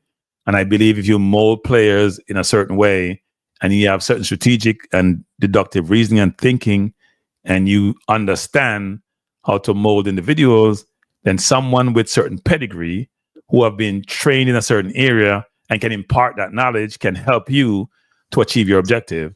I don't think a seasoned coach, even though he's a seasoned coach, may have some of the skill sets you need in a modern environment to do well. I'll give you an example. He keeps saying, I don't know what Steve McClaren's style of plays or cinema plays. He wants to play aggressive football. He wants to possess the ball, but I don't know how he goes about achieving that. I don't. Why? I seen get an England team and couldn't qualify that England team. So you see there, so me lose our 5 minutes, so me don't know how I'm going to correct miracle with lesser player. I tell you the truth. Yeah. And I tell you right now, Cranky. You see, if we know we don't have money for paying, but you see, if we did get Arsene Wenger out of retirement for come, I would then have 100% believe Wenger could take these players, turn them into a better player. McClaren can't do that. Yeah. Look, I don't. Yeah. Not a lot of English coaches are getting jobs. Let me put that. Unless it's in the Championship or League One or League Two or National League. Not a lot of English coaches are getting jobs. That's a fact. That's a fact. Yeah. So you pick up one to come for Jamaica. Yeah. Well, look, there was a divorce between. Well, Algrimson fired the JFF. Let's be honest. Algrimson fired the JFF, right? For whatever reason. Mm-hmm. So they had to rebound, and sometimes you get the rebound, it may not work as well as you like it.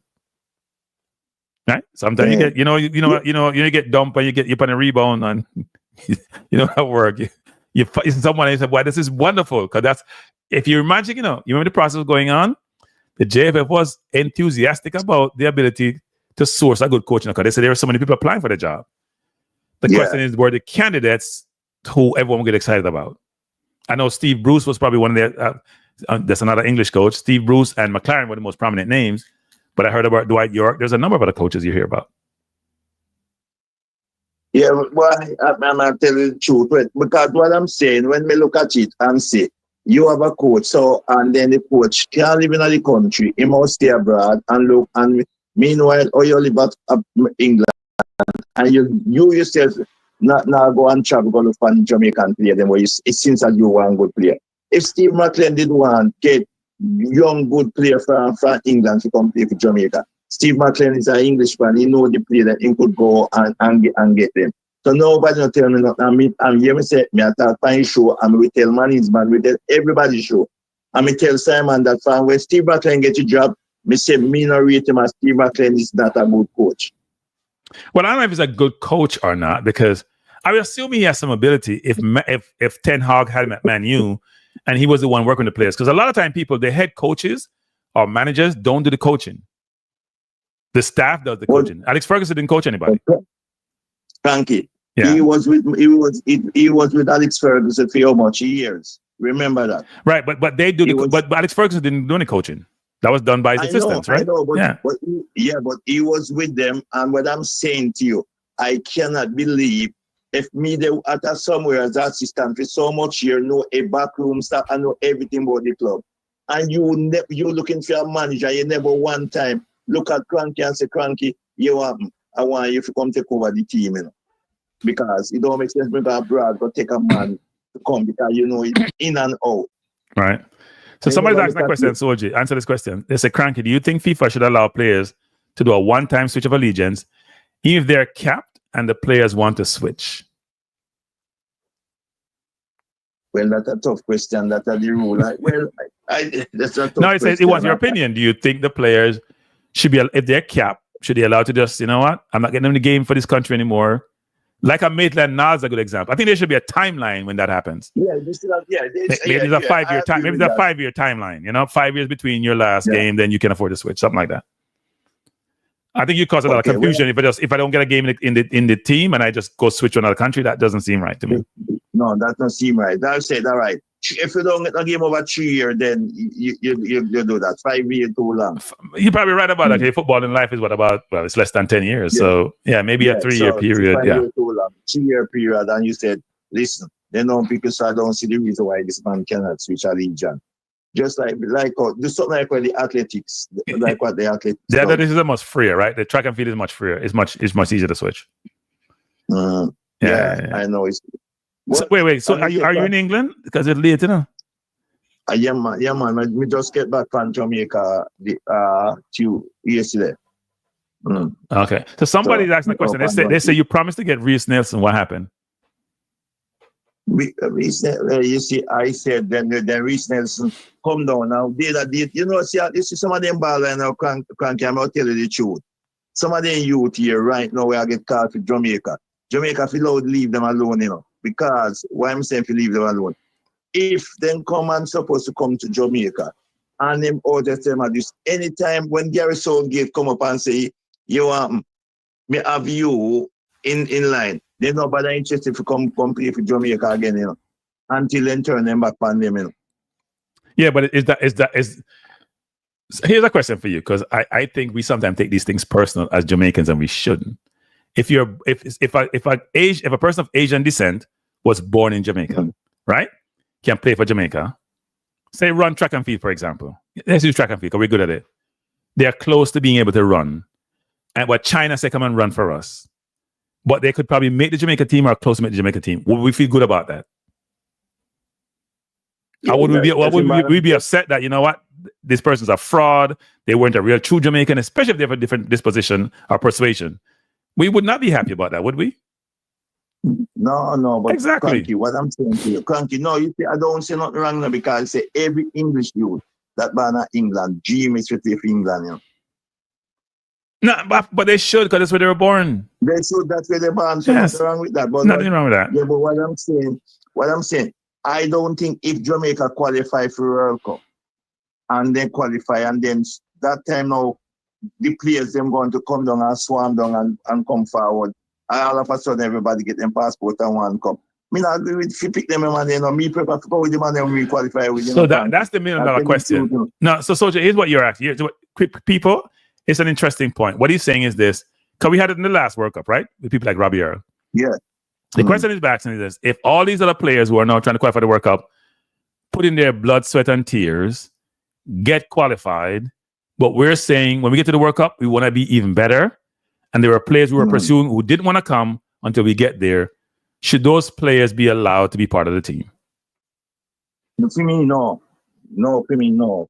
Me prefer to lose with the man and we fight and get tear up and them things. I would then prefer, if you know, say, Mikel Antonio, if you're not fully fit, then carry more than carry some of them money because him take himself and come and sacrifice himself to come play for it and try. So those more than prefer to carry him more than carry some of them and them if them qualify. If not fully, I will not fully fit.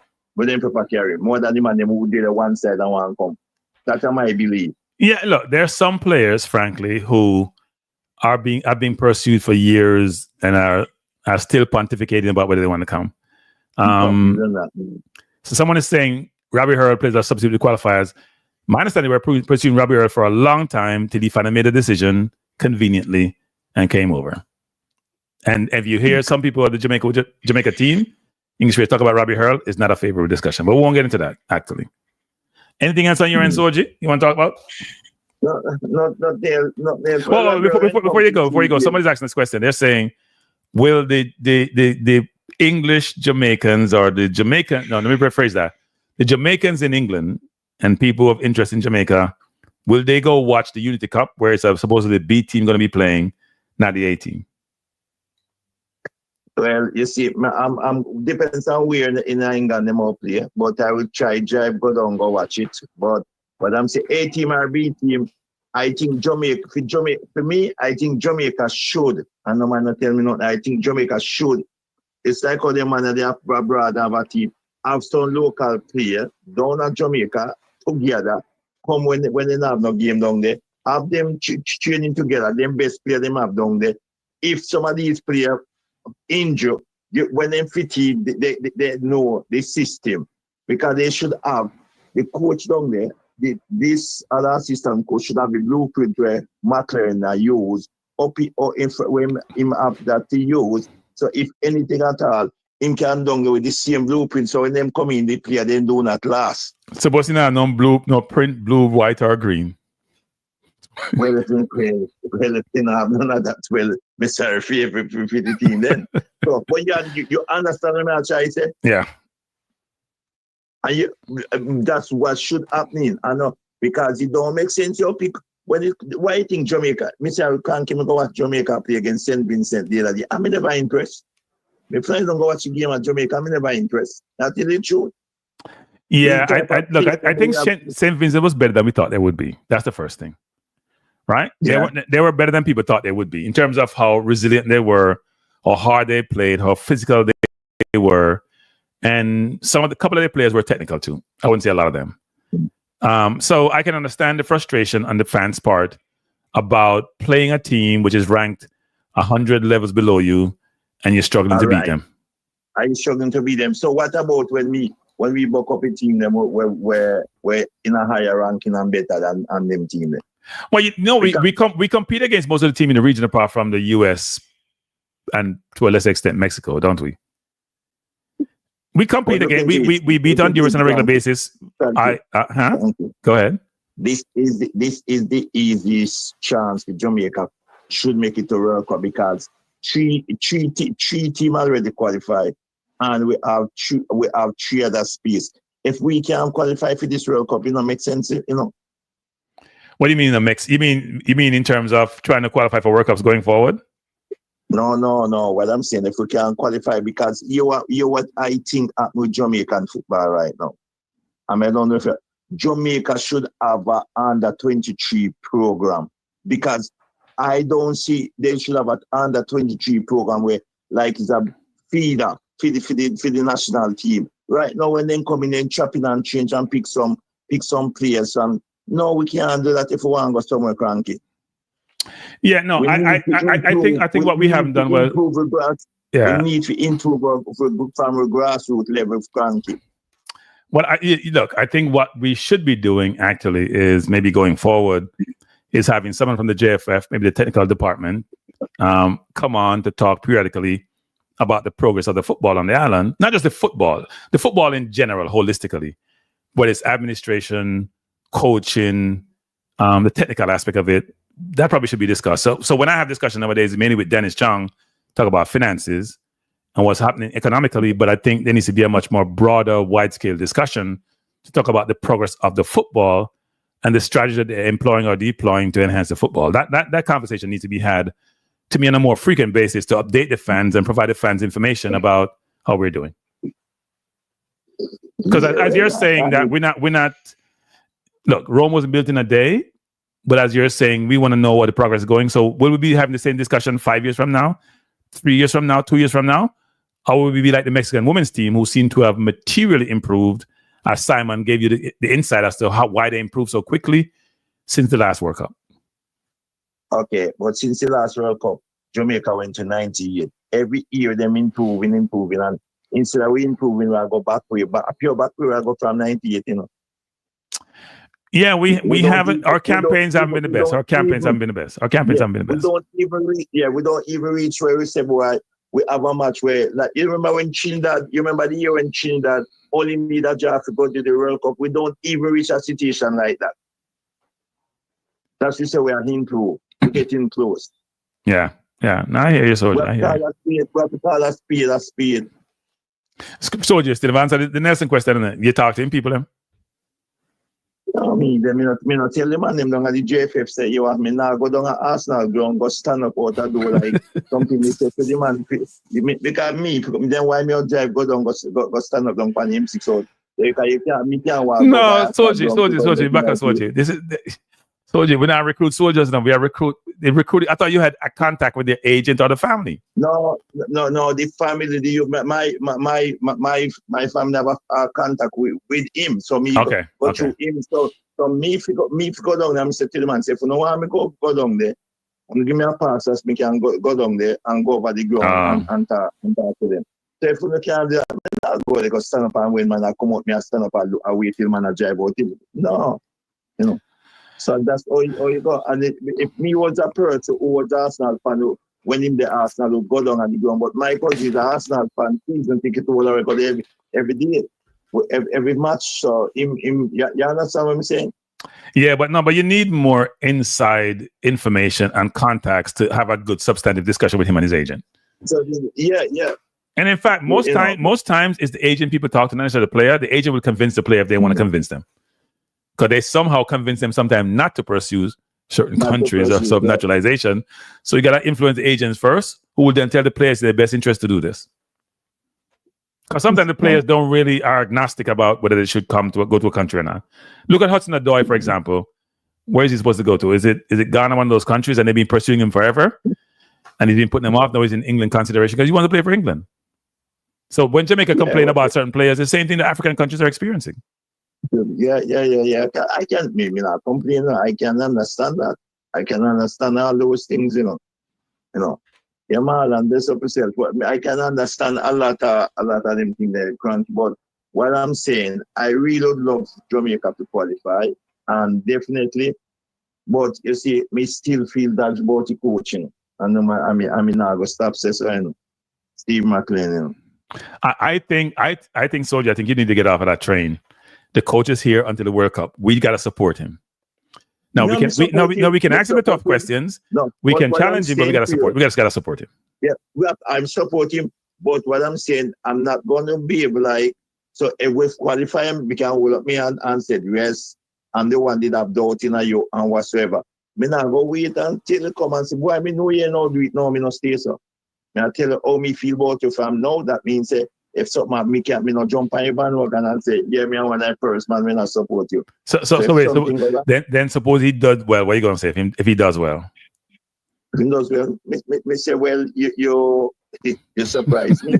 That's the only thing I'll say, you surprise me. Me can't do nothing more. Me say you surprise me.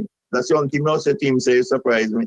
I go jump up and say, boy, you're great. No, I'll say you surprise me. All right, Soldier. Yeah, man. All right, appreciate the call. All right, cool. All right. Now, Soldier people, he came to Jamaica to watch games. He's back in the UK. People, I wasn't saying the team. The question was posed about whether if they're going to go watch a B team in the UK. I don't even know who the players are going to be in the UK because, as I've said before, a lot of players are coming off long season. I'm not sure it was the best decision to make to be part of this competition. I understand there's a history to it, but it's very, very difficult to go play at full speed in a friendly when you've had a long, long season. I'm not sure if the clubs would appreciate it. I'm not sure the players would appreciate it. Now, if you're a player trying to get to play for Jamaica and you want to show the coach what you can do, then you may be encouraged to do so, right? You may be encouraged to do so, but it's very difficult to go tell a player after they've played how many games, preseason, regular season, all these cup games, that they should go play another 2 games and not take. And by the way, right after that, fly to Jamaica for the World Cup qualifiers, and after that, go to the Gold Cup. Then after that, I get 1 or 2 weeks off, and I go back in the preseason. That's tough, people. That's tough. I know that's how when we played the game in Austria, people have been referring to that game. That's where we identified a number of players, right? Was it Moore and Pinnock and a few more players who came and played? I'm not sure they were even that impressive in that game, to be honest, because I watched the game. But at least we got some introduction to them, right? When I think some of the regular players, I decided to go out and strike because they had the conflict with the JFF, right? We did get some players through the process. So maybe Unity Cup will bring out a few gems and we will add them to the squad. But the squad does need some reinforcement. As I showed you earlier, the defense is seasoned, very seasoned. Apart from a couple of players, most of them are Bernard and Lambakisa. Most of them are in their 30s. Greg Lee, Amari Bell, Damian Lowe, Pinnock are all 30 plus. 30 or 30 plus. It's not a good look. Now, I don't worry about goalkeepers being 30 because they can play till they're 40, but we need to, I didn't mention Richard King also was part of the defense. We need to get a little bit younger or start thinking about transitioning at some point. Maybe it's after the World Cup, but even before the World Cup, because when you get older in your 30s, injuries does materialize. You need to have some other players you can blood in if those players are not where they need to be. So they need to get younger in that department. I think offensively we are fine in terms of age, whether it's Gray or Bailey or Greenwood or Cephas or any of those players. Apart from Antonio, most of the forward players are of good age, can play for another 5-6 years. Right? But the defense, which is sort of key for Jamaica, given how we play and given how seasoned and veterans that we have in the team and how well they've been playing defensively, we need to think about how we replenish that defensive line, given where the players are. Not every player in this team who are regulars are going to be at the World Cup. Let's be frank about that. That always happens. Whether it's injuries or they get replaced or they're out of form, not every player will be there. My hope, before I close out, is to say this. I am hoping that we get Greenwood in this next window. I am hoping we get Lewis Baker in this next window. I'm hoping that we get like a Campbell, one of the Campbells or both of them in this window. Because we need competition for places. The last game, the coach had to force fit the team. He put Gray in the attacking midfielder role because he want to keep his best players on the field. So you had Cephas, Gray, and Bailey, along with Brown up front. By the way, I didn't mention Brown. Hey, Brown, I apologize to you. I didn't have you in my 23. You have to be considered. So I did miss Brown. And some people may say, "What do you mean Brown?" I did miss Brown in my team. I don't see a lot of Brown to make an informed decision, but I liked him in the last window. So Brown should have been probably part of that mix. Either is on the cusp or in the numbers, at least for this point in time, actually. In fact, he may be there instead of Nicholson because Shamar hasn't been hitting the ball off the cover since I last saw him at Copa. He hasn't been hitting the ball off the cover. In fact, he may be a player who's on the edge, who is on that cliff, could go either way. The way things are going with Shamar, could go either way. Right? He could go either way because he hasn't been hitting the ball off the cover. He played the first game against St. Vincent, didn't look good. Brown came in, starred basically, got the penalty, and then scored a screamer. So if you're going to think about next window, and coaches don't have a lot of evidence and information to inform their view about who should play in the national team, they got to go after the last window. Brown is ahead of Shamar. He's ahead of Shamar. But anyway, people, I'm going to close the stream down. I've been here now for what? Since 8 o'clock. Now 7:50. So it's almost 3 hours, much longer than I thought it would be. First of all, I appreciate each and every one of you who joined me this evening. It was more of an impromptu decision to have the show because I realized that'd be good to have a show subsequent to the completion of the Concacaf drawings. And I did text Simon and asked him, when was this be done? And he said, normally it lasts for 1 or 2 hours. So I said, let me come almost 2 hours after they're done to have the discussion. So I appreciate each of you being here. If you have not subscribed to the channel, please do so. If you have not liked the video, I hope you did, and you can hit the like button. If you have not shared it, please share it with your friends, families, acquaintances, so the channel can continue to grow. Thanks for being here. I appreciate being here. We're going to have much more of these discussions as we get, look, we're in April. Next month is Unity Cup. Next month after that, early is World Cup qualifiers, then the Gold Cup. Each of you who have the opportunity and the ability to go to this game in person, please do so, whether it's in Jamaica for the World Cup qualifiers against Guatemala, or whether it's in the US. I know it's very difficult if you're on the East Coast in the US, West Coast to go to the games. But if you can and you have the time, please do so. The numbers matters. The players appreciate you. They want you to come to the games.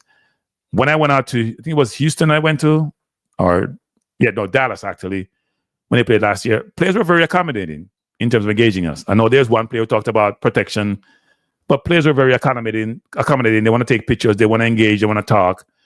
And they love to have the fans in the stands because nobody want to play a sport where all you see is opposition fans and you're not seeing your own fans in your own colors cheering you on, right? Because the opposition is cheering against you. So if you can go to the games, please do so. Again, thanks for being here. I appreciate you being here. And have a wonderful evening.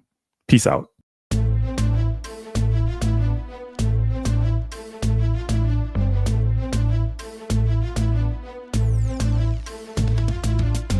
Cranky life is the best to be now. For the best sports talk and it's free, yo. Cranky life will be your guiding light by keeping you informed both day and night. Cranky life, tell them. Cranky life, heed them. Cranky life, want them. Cranky life. From the courts to the field, we'll never lose because Cranky has the hottest news. With expert analysis, we break it down. Our in-depth coverage is best in town. Cranky life, tell them. Cranky life, heed them. Cranky life, want them. Cranky life. Cranky life where the sports is spicy and where we keep the discussion lively. Cranky life, get to know the name because cranky analysis is never lame. Cranky life, give me my cranky life. I want my cranky life. Must have my cranky life. Whether it's football or track and field, you know cranky is at the wheel. So join the journey through victory and defeat and subscribe and don't miss a beat of cranky life. Tell them, cranky life. Heed them, cranky life. Want them, cranky life. If you're from England or USA, from Kingston or Bombay, from Kenya or Canada, Lagos or Havana, visit Cranky Life. Tune into Cranky Life. Like up Cranky Life. Subscribe to Cranky Life. Cranky Life coming to you on weekdays. Cranky Life sometimes on Sundays. Pull up a chair and take a seat because Cranky will always bring the heat. Cranky Life. Me say fi tell them Cranky Life. Me say fi heed them Cranky Life. On them Cranky Life. Cranky Life will be around. Cranky Life is the best in town. Me say fi heed them. Me say fi want them. Me say fi heed them. Want them, heed them, want them. Cranky Life. Cranky Life. Heed them, want them, heed them, want them. Cranky Life. Cranky Life. Heed them, want them, heed them, want them, heed them, want them. Cranky Life. Cranky Life. Cranky. Heed them, want them, heed them, want them. Heed, want, heed them.